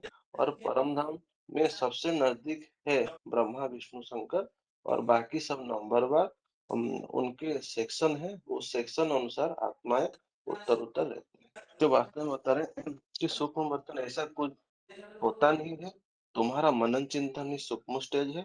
देह में रहने से साकारी, और ज्ञान की मनन चिंतन रहने से आकारी, और पूरा ज्योति बिंदु स्थित है टिक जाने से वो निराकार स्टेज, जहाँ कोई अच्छी बुरी चिंतन ना चले, पूरा आत्मिक स्थिति में रहने में परम आनंद महसूस होता है। और जब परमात्मा की स्मृति में टिकेंगे वह हुआ चैतन्य परम धाम। बाबा सूक्ष्म बात बताते हैं, और उसे सूक्ष्म स्थिति में ओम शांति रहती हेलो। हाँ जी माता जी। हाँ जी, हाँ जी दीदी, आगे का टॉपिक है जो कल बता रही थी, वार्ता 480 में आया हुआ है अजोन। अजोन अभी अजोन से सूर्य की किरणें छन छन कर आ रही हैं, और ज्ञान सूर्य भी ज्ञान को अजोन से छान कर दे रहे हैं। अजोन माना ओज। फिर सूर्य की किरणें भी सीधी पड़ेंगी, और ज्ञान सूर्य भी तीखा ज्ञान सुनाएगा, तीखी तीखी दृष्टि देगा, और ऐसे ऐसे ज्ञान सुनाएगा जो सुन नहीं पावेंगे। मुरली मुरली 26-5-75 पृष्ठ 3 मध्य अंत में है। वास्तव में सबसे पुराने से पुराना है शिव बाबा, परंतु किसको पता नहीं है महिमा सारी शिव बाबा की है। वह चीज तो मिल ना सके, पुराने से पुरानी चीज कौन सी है? नंबर 1 शिव बाबा। वार्ता 390 में है अलख निरंजन। शिव बाबा है संपूर्ण रूप, उसी की यादगार में कहते हैं अलख निरंजन। अलख अ माना नहीं, लख माना देखना, माना देखने में नहीं आता, और निरंजन अंजन माना कालिमा, और नी माना निशेष, जिसमें कालिमा नहीं होती है, कालिमा देखने में नहीं आती है। वार्ता 919 में आया है उद्धव। उत माना ऊपर, धब माना दौड़ना। जिसकी बुद्धि ऊपर ही दौड़ती है, नीचे की दुनिया से उपराम हो चुकी है, वो कौन सी आत्मा है? राम की आत्मा। उसकी बुद्धि एक की ओर ही दौड़ने वाली है, नीचे जाने वाली नहीं है, वो है उद्धव। वार्ता 580 में आया है चंदन। शंकर का स्वरूप चंदन की लकड़ी जैसा है। VCD 2334 में आया है अमोघ वीर्य। भगवान जिसको आप समान बनाते हैं उसको अमोघ वीर्य बना देते हैं। अमोघ वीर्य है शंकर। DCD 2375 में आया है अश्वत्थ वृक्ष। वो जगत का स्वामी है जिसको बीज के रूप में पूजा की जाती है। उसकी भारत में खास शिवालय में पूजा की जाती है, ऊंच भगवंत के रूप में, जिससे नया सृष्टि वृक्ष कल्प वृक्ष पैदा होता है। अश्वत्थ वृक्ष जिसे गीता में कहा गया है वो मन रूपी घोड़ा है, बीज है। आत्मा जब उसकी आत्मा पूरा बीज रूप में तिरोहित हो जाती है तो वो सृष्टि का सूक्ष्म बीज बन जाता है, जो 15 के एक में है। उधरम मूलम अदा शाखा। इसी बात को 2359 में बताया है। अश्वत्थ वृक्ष के बीज की यादगार कलकत्ते में बनी हुई है। अनेक धर्मों की शाखाओं वाला बनियन ट्री, जो मुख्य शाखा है सनातन धर्म की, उसका लोप हो जाता है, पूरा लोप नहीं होता। जो मुख्य शाखा है देवी देवता धर्म की, यदि गहराई में जाया जाए तो भी मिलेगी। दूध वाली जड़ें हैं, अभी भी मिलती हैं। ऐसा फाउंडेशन है जिसमें से एक तना निकलता है, एक धर्म एक भाषा वाला। 2375 में आया है रूहानी मिलिट्री का हेड शंकर को बताया है, जो झाड़ पर बैठा आत्माओं को आकर्षित कर रहा है। ज्योति बिंदु में सबको खींचकर जाना है। कोई बाप को पहले पहचान कर बाप को फॉलो करते हैं और डायरेक्शन के आधार पर देवहन छोड़ देते हैं। मिलिट्री वालों को सबसे जास्ती महत्व दिया जाता है, वो भी परंपरा बाप द्वारा संगम युग में डाली जाती है। राज्य का सबसे जास्ती खर्च मिलिट्री पर होता है। रूहानी मिलिट्री में भर्ती होने वालों को देह अहंकार छोड़कर मनमनावक हो जाना पड़ता है। BCD 2402 में आया है सनत कुमार। ब्रह्मा की मानसी सृष्टि से पैदा हुए चार कुमार, उनमें से सनत कुमार को जोगीश्वर ज्ञानेश्वर का टाइटल मिला हुआ है, योगियों का, ज्ञानियों का ईश्वर, क्योंकि जो जितना बड़ा ज्ञानी होगा, ज्ञानी माने जानकर, सबसे पहले जानकारी बाप की, तो जितना बड़ा जानकार होगा उतना बड़ा ही बाप का बड़ा बच्चा भी बनेगा। सत्य सनातन धर्म को रचने वाला ब्रह्मा का जो पहला बड़ा पुत्र गाया जाता है सनत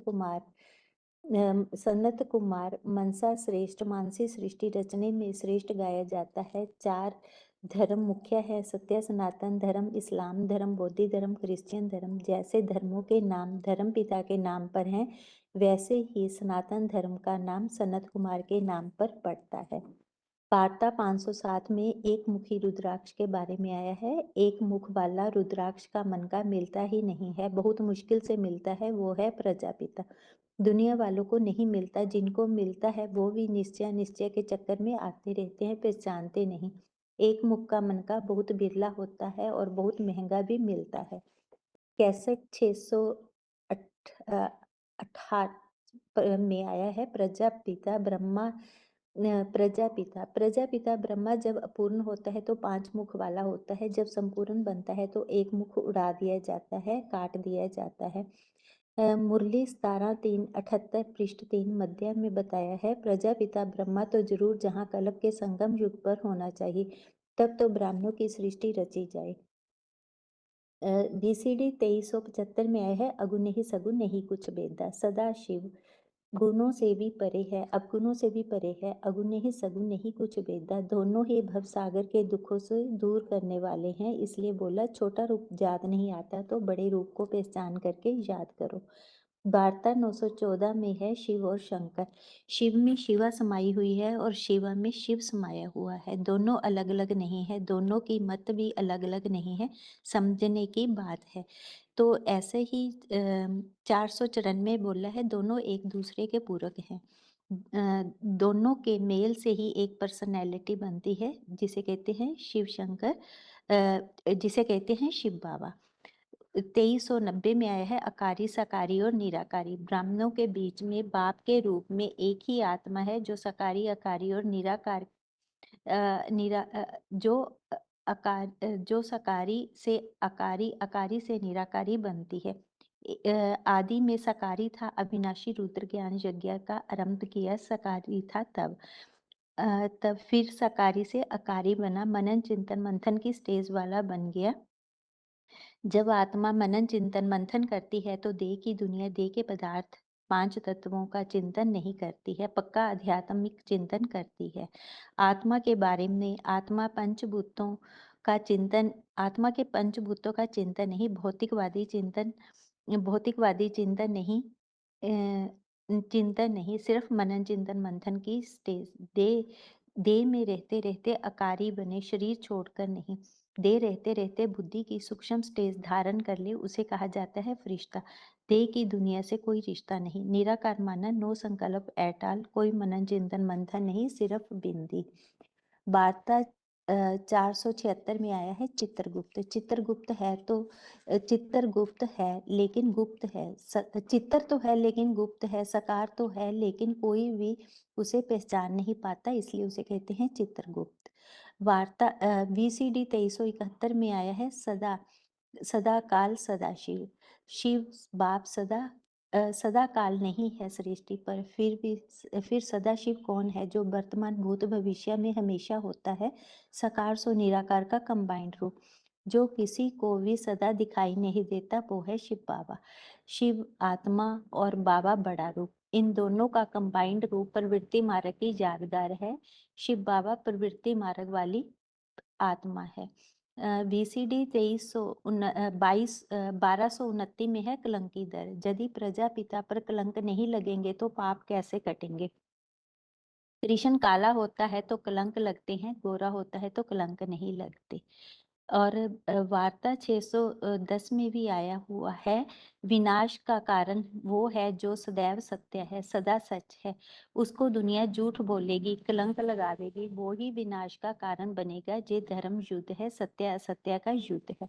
BCD 2305 में है महादेव। महादेव को 2 रूपों में देखा जाता है। एक पुरुषार्थी रूप प्राय याद में देखा जाता है, याद में रहने वाले को अपूर्ण कहेंगे। अपूर्ण है तो अपने से ऊंच की स्मृति में रहता है। दूसरा है संपूर्ण रूप, याद में रहने की जरूरत नहीं है, शिव समान स्टेज बन जाती है तो उस आत्मा के शरीर का नाम दिया जाता है शिवलिंग।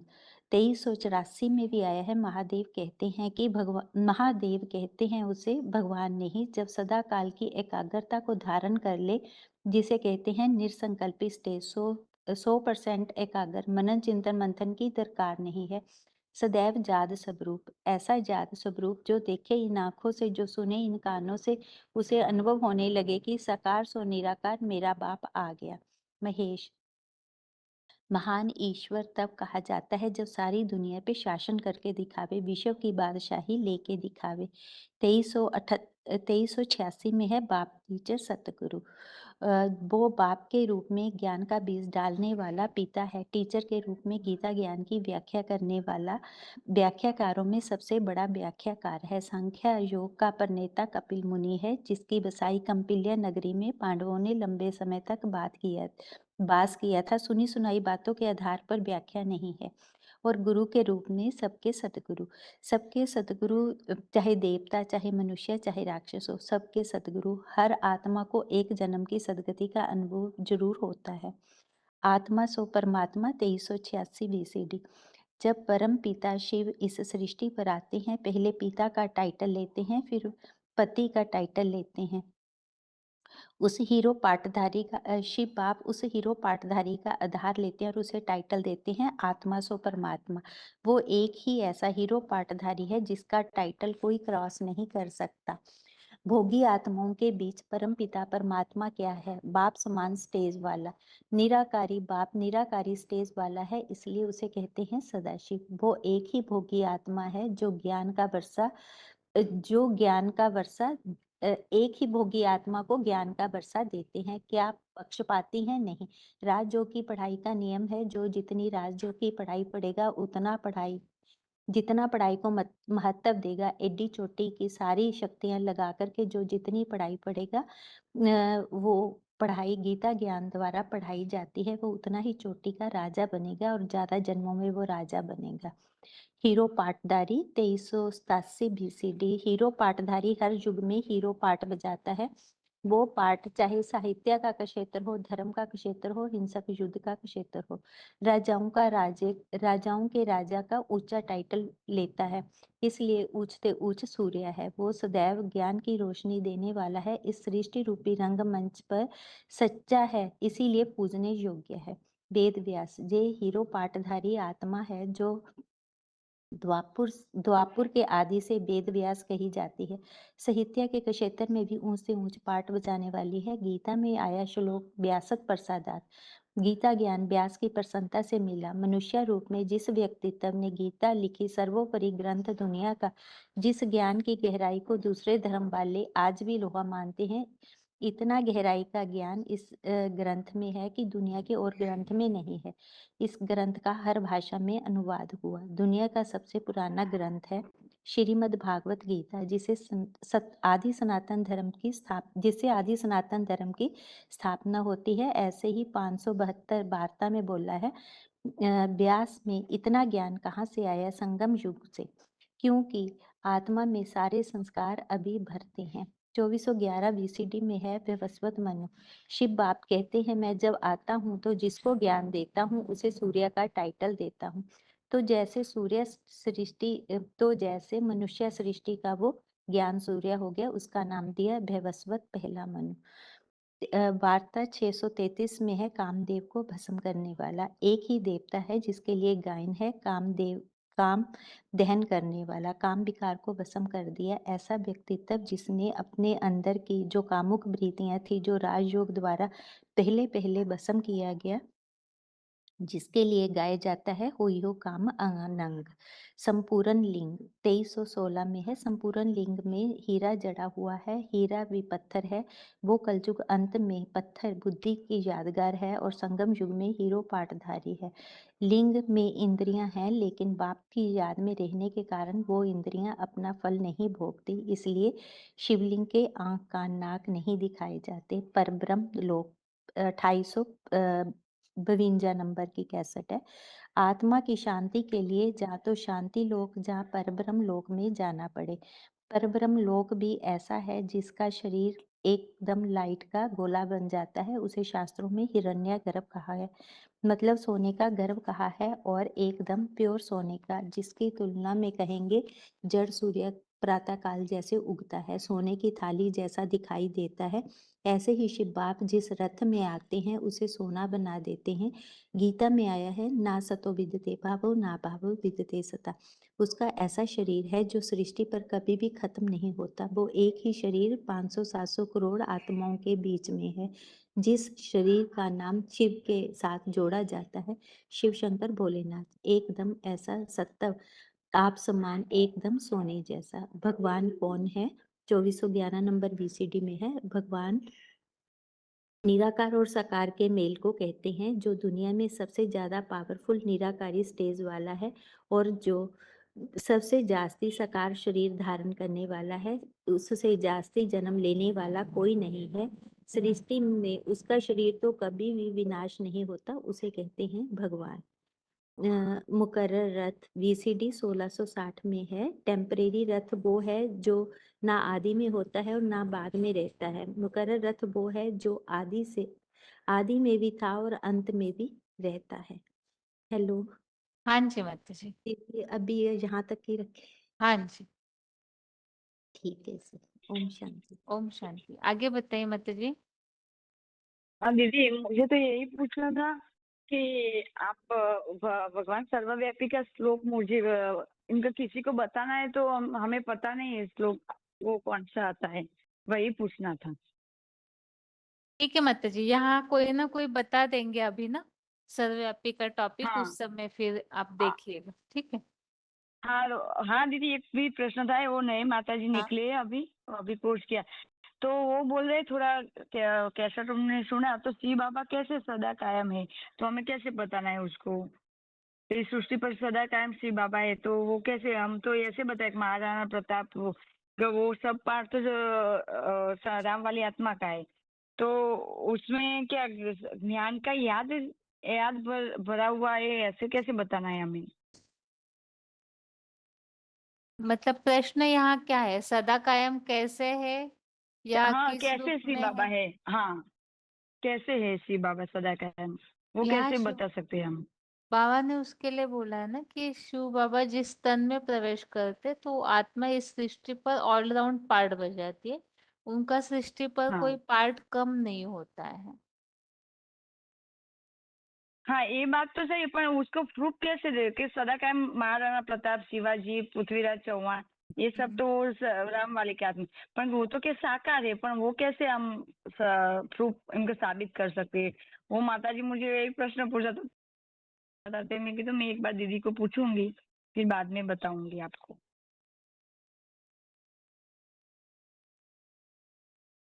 जैसे हेलो। कोई पिक्चर या फिल्म होती है ना, तो उसमें जो हीरो एक्टर है वो कहीं ना कहीं हाँ प्रेजेंट रहता ही है, तो ऐसे यहाँ ये जो मुकर्रर तनधारी है वो पूरे ड्रामा हाँ में उनका जो पार्ट है वो हिस्ट्री में हर फील्ड में कहीं ना कहीं उनका नाम प्रसिद्ध रूप में ही होगा। हाँ न, वो सत्य और के लिए मूल बात लड़ता है। जैसे बताया कि हीरो पार्टधारी जो है उसकी कभी हार नहीं होती है, तो इस तरह से ये जो भी ऐसे पार्टधारी है जिनके लिए बताया जाता है हिस्ट्री में कि उनको कोई हरा नहीं पाया, भले वो छोटे क्षेत्र में कार्य करे चाहे बड़े क्षेत्र में, लेकिन उनको कोई हरा नहीं सकता है। और बाकी जो है हाँ नाम भले जैसे बाबा मुरलियों में बताते हैं ना कि महाराणा प्रताप राजपूतों की सेना तो थोड़ी थी, लेकिन फिर भी अकबर की हाँ लाखों की सेना भी उनको हरा नहीं पाई ना, कितनी बार आक्रमण हाँ करते गए तो भी हरा नहीं पाए ना। तो इसी हिसाब हाँ से वो हीरो पार्टनर की विशेषता होगी कि हर क्षेत्र में वो आगे ही होंगे। जैसे बाबा ने व्यास कपिल मुनि इनके लिए भी बताया हुआ है कि साहित्य के क्षेत्र में भी वो आगे है, राजाई के क्षेत्र हाँ में भी वो आगे है। क्षेत्र में भी है। तो इस तरह से हर क्षेत्र में वो आत्मा जो है वो ऊंचा पार्ट ही बजाती है, तो हर जगह हाँ और वो उपलब्ध सत्यता है के लिए। सृष्टि को थमाने के लिए, तो उसी हिसाब से हम्म, बताया हुआ है। ओके हाँ दीदी, शांति, थैंक यू दीदी। हाँ। आगे बताइए माता जी। तुम शांति दीदी, हाँ जी। तीन लोग के चित्र के बारे में बता रही हूँ हम्म। कि तीन लोग के चित्र में तीन कुरियां दिखाई हैं, मूल वतन, सूक्ष्म वतन और स्थूल वतन। तो मूल वतन के लिए आया कि जहाँ मूल ही रहता है, तो शरीर शरीर का मूल क्या है? आत्मा है। वो निराकारी दुनिया है जहाँ किसी पर भी शरीर नहीं होता है, और उसे निर्माण धाम कहते हैं। हम आत्मा है वहाँ वाणी से परे की स्थिति में रहते हैं, जिसे शांति धाम अर्थात साइलेंस वर्ड, और मुक्ति धाम, ब्रह्म तत्व, परम धाम या सोल वर्ड, और सुप्रीम अमोड खुदा अर्थ में रहता है। इस तरह से कई नामों से उसको जाना जाता है। और उस परम धाम के लिए गीता में ही आया है कि न तत् वासिते सूर्यो न शशांको न पावक यद गत्वा निवर्तन्ते तद धामम परम बना। जहाँ सूरज चांद सितारों का प्रकाश नहीं पहुंचता, उस परते परिधाम का मैं रहने वाला हूँ।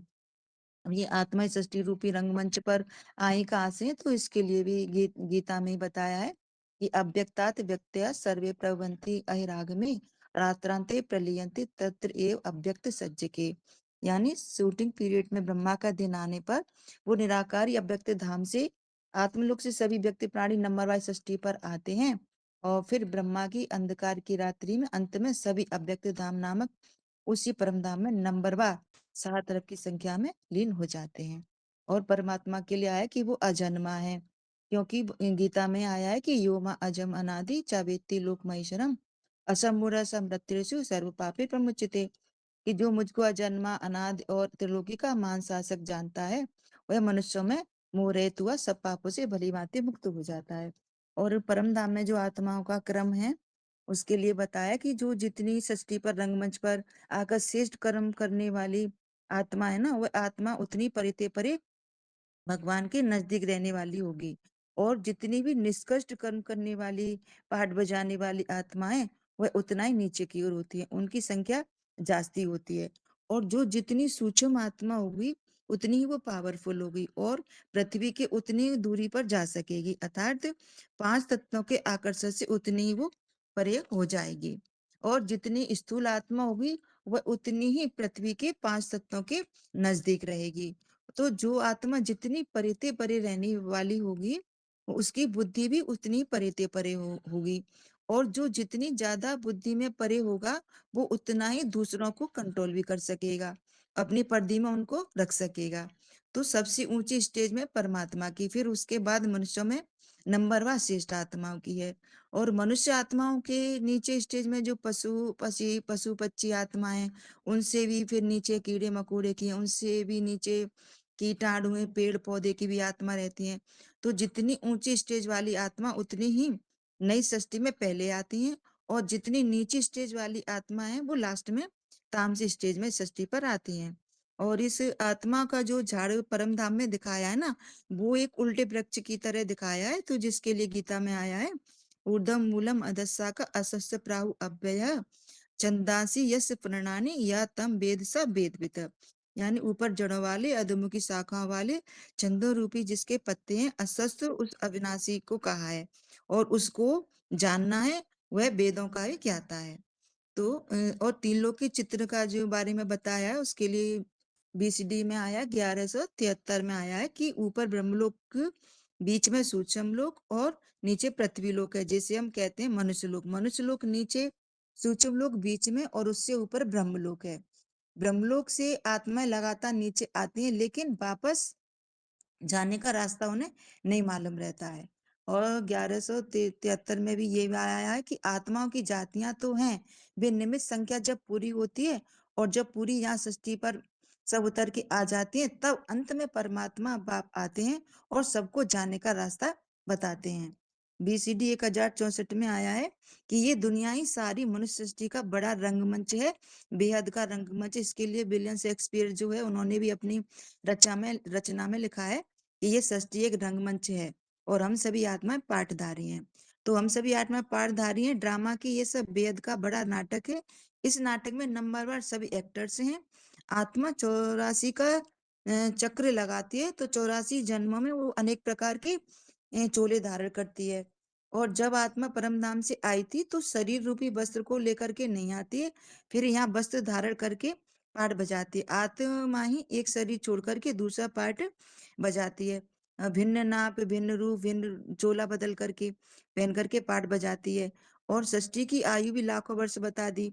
भगवान बाप आकर के बताते हैं कि सृष्टि की आयु 2500 वर्ष से दुगनी 5000 वर्ष है। 2500 वर्ष सुख का और 2500 वर्ष दुख की दुनिया है। सुख का समय है और दुख का समय, दोनों का समय बराबर होता है। जिस तरह से दिन और रात बराबर होते हैं, उसी तरह से सुख दुख का भी समय बराबर बराबर होता है। और चारों युगों का जो योग है ना, वो 5000 वर्ष का है। 2500 वर्ष सुख भोगने का दिन और 2500 वर्ष दुख भोगने का। अज्ञान अंधकार की रात्रि तो 5000 वर्ष ये ब्रह्मा का दिन और ब्रह्मा की रात्रि का बताइए है बीसीडी 2100 में।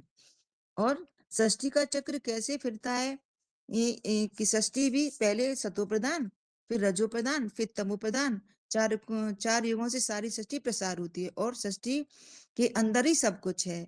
तो सतो प्रधान दुनिया से लेकर के तमो प्रधान दुनिया तक का ये 4 युगों का जो पूरा चक्कर है, वो 84 का चक्कर हमने लगाया है। जब षष्ठी रूपी मकान का, जब तामसी स्टेज का पाठ होता है, तब तमो प्रधान में चौथी भी षष्ठी होती है। तभी परमात्मा षष्ठी पर आते हैं और सतो प्रधान नई दुनिया बनाने के लिए, बीसीडी 1421। और वह ये भी षष्ठी रूपी मकान है। इस षष्ठी रूपी मकान में भी 4 अवस्थाएं हैं। दुनिया की जो भी चीज होती है वो 4 अवस्थाओं से गुजरती है। तो ये षष्ठी रूपी वृक्ष भी 4 अवस्थाओं से गुजरता है, सतयुग, त्रेता, द्वापर, कलयुग। तो सतयुग तो है सत्य प्रधान दुनिया, त्रेता है सतो सामान, और द्वापर है रजो प्रधान, और कलयुग है तमो प्रधान। बीसीडी 1933 है ये। तो षष्ठी रूपी मकान कहो, षष्ठी रूपी वृक्ष कहो, जो पूरा ही जर्जरीभूत हो जाता है, तब वो बाप आते हैं। पुरुषोत्तम संगम युग का 100 साल का है। ये 100 साल के संगम युग में बाप आकर के पुरानी दुनिया को नई दुनिया बनाते हैं। ये चक्र 5,000 वर्ष का है। इस चक्र पर बहुत ही अटेंशन देना होता है। रात के बाद दिन जरूर होता है। ये हो नहीं सकता है कि रात के बाद दिन ना हो और दिन के बाद रात ना हो। तो ये है हमारा बेहद का दिन और बेहद की रात। और कलयुग के बाद ही सतयुग जरूर आना है। ये वर्ल्ड की हिस्ट्री ज्योग्राफी जो कि तो रिपीट होती रहती है। आसुरी सृष्टि का खुलासा हो जाता है तो प्रलय कभी नहीं होती है। भगवान हमको बताते कि 84 का राज समझा रहे हैं कि क्योंकि 84 लाख जन्मों का तो हिसाब किताब तो कोई इस दुनिया में बता नहीं सकता है। तो जो ऋषि मुनि थे उन्होंने क्या युक्ति निकाली, जो भी साधु सन्यासी हैं तो और शास्त्रकार हैं तो उन्हें युक्ति निकाली कि 84 जन्मों की बजाय हम 84 लाख या योनियां बता दें तो कोई भी फिर हमसे कोई भी मनुष्य आत्मा हमसे ये बात पूछेगा ही नहीं कि मनुष्य 84 लाख योनियों में भ्रमण करता है। तो कोई पूछेगा नहीं। तो मैक्सिमम जन्म 84 जन्म और मिनिमम एक जन्म ही होता है, बाकी 84 लाख जन्म नहीं होते हैं। तो 84 लाख योनियों तो हैं लेकिन 84 लाख योनियों में मनुष्यों का जन्म नहीं होता है। ठीक है दीदी। ओम ठीक है शांति। माता। ओम शांति। हाँ जी। हेलो। हाँ जी। 9572 लातूर मधुबन। मैं इसके बोल रही हूँ कि सब आत्माओं का पिता एक ही है, इसके बोल रही हूँ। ओम शांति। वो भगवान तो एक ही है लेकिन उनके नाम रूप नाम रूप तो उनका एक ही है दीदी दिए है, लेकिन अलग अलग नाम रूप होते एक होते हुए भी उनका एक रूप ऐसा है कि वो हर धर्म में प्राप्त होता है। जैसे कि हिंदुओं में उसकी बालालिंगों के रूप में पूजा होती है। जैसे कि रामेश्वर में उसकी पूजा होती है ना, तो राम उसकी शिव की उपासना कर रहा है तो शिव ही बड़े हो गए ना। और फिर अमरनाथ पर भी बर्फ का लिंग बनाते हैं। तो कर्मेंद्रियों के को शीतल करने की बात है, इसलिए बर्फ का लिंग बनाते हैं। तो विश्वनाथ में भी उसकी पूजा होती काशी में। तो माना सब आत्माओं का वो नाथ है, इसीलिए विश्वनाथ के रूप में पूजा होती है। सोमनाथ में भी उसकी पूजा होती है। माना हमको ज्ञान रूपी सोमरस दे रहे हैं, इसके लिए सोमनाथ के रूप में पूजा होती है। पशुपतिनाथ माना जो अभी कलयुग के अंत में पशु जैसी आत्माएं हो गई, माना बंदर जैसी आत्माएं होगी, तो उन बंदर बुद्धियों को मंदिर लायक बनाते हैं। और नेपाल में भी पारसनाथ के रूप में पूजा होती है। तो जो हमारे बुद्धि में अज्ञान का अंधेरा फैला हुआ है तो हमारी बुद्धि पत्थर बुद्धि बन गई है, तो उस पत्थर बुद्धि बनाते हैं। और ये तो हिंदुओं की बात हो गई। अब मुसलमानों ने भी उनकी मान्यता है। जैसे कि वो मक्का मदीना में जाते हैं ना, तो हज की यात्रा करते हैं। तो हज की यात्रा होने के बाद उनके वहाँ एक दीवार में संगई अस्वद का पत्थर लगाया हुआ है। तो उसका चुंबन लेने के बाद वो बोलते कि हमारे हज की यात्रा का फल हमको मिल गया। तो ये निराकार भी माना शिवलिंग की यादगार है ना। जय। और जापान में भी एक स्टूल पर लाल बटिया रखते हैं और उसमें ध्यान एकाग्र करते हैं। तो वो भी निराकार का ही प्रतीक हो गया ना। और ये क्रिश्चियन लोग भी कहते हैं कि गॉड इज लाइट, मानो वो भी निराकार को ही मानते हैं। और गुरु नानक भी बोलते हैं कि एक ओंकार निराकार, माना वो भी निराकार को मानते हैं। तो वो निराकार भगवान परम हमसे आते हैं तो फिर कैसे कार्य करेंगे ना। तो वो इस दुनिया के जो आत्माएं हीरोपाधारी राम और कृष्ण उनको चुनते हैं और उनके द्वारा स्थापना का कार्य करते हैं। तो उनको मुखिया बनाते हैं। तो कृष्ण और राम, तो कृष्ण की आत्मा आखिरी जन्म में सिंध हैदराबाद में दादा लेखराज से जन्म होता है उनका। उनका नाम होता है राधा लेखराज। और फिर उनमें प्रवेश करके ब्रह्मा के रूप में प्रख्यात करते हैं। तो ब्रह्मा ने बड़ी से बड़ी माँ। तो कोई भी ब्रह्मा कुमारी आश्रम में जाकर हमके पूछे तो वो कोई भी नहीं कहेगा कि ब्रह्मा के बाबा के सामने 10 मिनट भी कोई मिलने के लिए गया। तो उनको इतनी प्यार की अनुभूति होती थी कि दुनिया में इतना प्यार कोई भी नहीं दिया। तो ये थे ब्रह्मा प्यार की प्रतिमूर्ति। और दूसरा जो है राम ये आत्मा शंकर के रूप में प्रख्यात होती है। तो ये ब्रह्मा की सहयोगिनी शक्ति सरस्वती और शंकर की सहयोगी शक्ति पार्वती। तो ये चार का कॉम्बिनेशन माना ही विष्णु। तो विष्णु को तो बोलते हैं ना दुनिया में कि मेरी दाहिनी भुजा चली गई, माना ये भगवान के कार्य में चार आत्माएं कार्य मदद करते हैं, इसलिए भुजा के रूप में दिखाया है। तो वही शंकर वाली आत्मा प्रलयंकारी पाठ बजाती है, और जो पार्वती है वो शक्ति चामुंडा के बजाती है। तो जैसे कि ब्राह्मणों की दुनिया में जो आसुरी तत्व होते हैं, रावण कुंभकर्ण मेघनाथ जैसे, तो वो ऐसे ज्ञान की बाण चलाते हैं, तो उनको ये वो ऐसे की भाव पैदा कर देते हैं।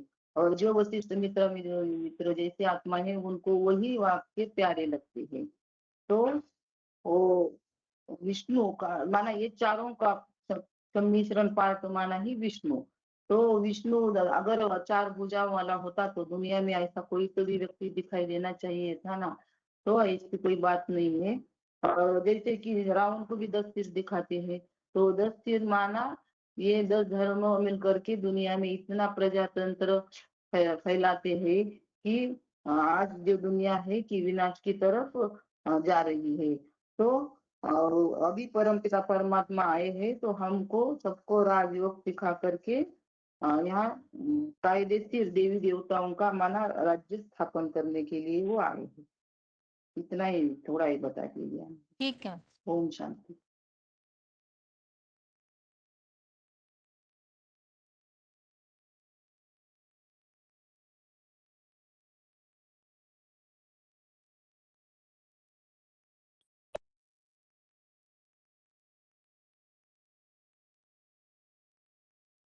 आगे बताइए। 254007 बताइए। एक मिनट,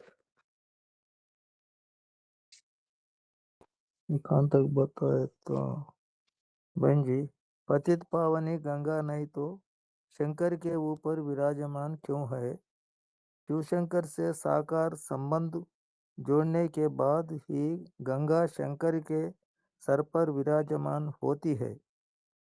ऐसा अगर सागर से संबंध नहीं तो नदी भी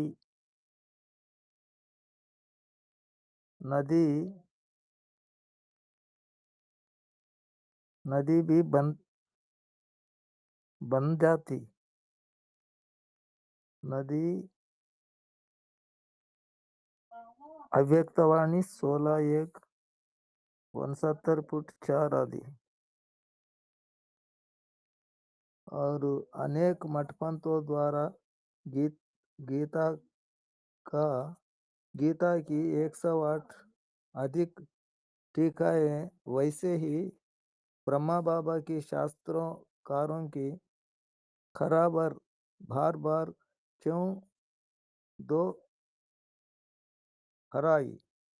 ब्रह्मा भी उत्तर आए तो भी शास्त्रों को हम दिन नहीं छोड़ेंगे। साक्षात ब्रह्मा के महावाक्यों से टाइटल कर लिया और जाएगा। शास्त्रकार भी अपना हाल छोड़ देंगी। शंकर और विष्णु के फॉलोअर्स से उन्हें पहचान कर उनके कोई निंदा नहीं कराई।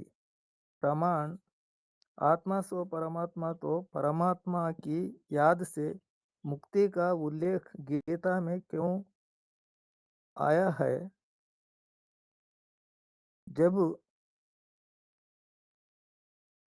आद्य शंकराचार्य एक तो उन्होंने बुद्धि घुमाया भी सबकी हर एक आत्मा सो परमात्मा कैसा होता है? हम ब्रह्मास्मि कहते हैं। सन्यासी लोग अपन को परमात्मा समझते हैं। ये है बड़ी मूर्खता है। बाप कहते हैं तुम देही आत्मा होने की देही परमात्मा हो। तुम्हें गाते भी परमात्मा आत्मा अलग रहे बहुकाल। ये पहला नंबर का अज्ञान है। आत्मा 84 चक्र में आते हैं। परमात्मा 84 चक्र में आता है। परमात्मा जन्म मरण चक्र से न्यारा है। आत्मा निर्लेप नहीं हो सकती। आत्मा पुण्यात्मा पापात्मा कहा जाता है। आत्मा तो अजर मरण अविनाशी है। परमात्मा पाप पुण्य से परे रहते हैं। सिर्फ शरीर का लोन लेकर पाठ बजाता है। और 13 में 31 का श्लोक है। अनादित्या तु निर्गुणत्वा तम परमात्मा अयम अव्ययः शरीरस्य अविकान्ते न करोति न लिप्यते। परमात्मा तो गुणों का भंडार है। आत्मा सागर में से चुल्लू पानी लेकर उसमें फेंक दिया, पानी सागर में ही लीन होते हैं। आत्मा तो अजर अमर अविनाशी है, वो कभी लीन नहीं होता है। आत्मा तत्व में लीन हो जाएगी। आत्मा परमात्मा का बुदबुद है। परमात्मा बाप है सागर। और दूसरे अध्याय में 18 श्लोक है। अंतवंत इमे देह नित्यशोक्ताः शरीरिणः अनासीसो अप्रमेयस्य तस्मातु यज्ञस्य भारत। ठीक है, और आप दूसरा थोड़ा सा अगली बार आत्मा का लेसन बताने की प्रैक्टिस कीजिए। बिना पढ़े अच्छे से प्रिपेयर होकर के शॉर्ट में आत्मा का लेसन बताने की प्रैक्टिस कीजिए। ठीक है। अच्छी बात बहन जी। और लिख अभी क्लास टाइम पूरा हो रहा है, इसीलिए आज के लिए गीता क्लास यहाँ ही पूरा करते हैं। ओम शांति।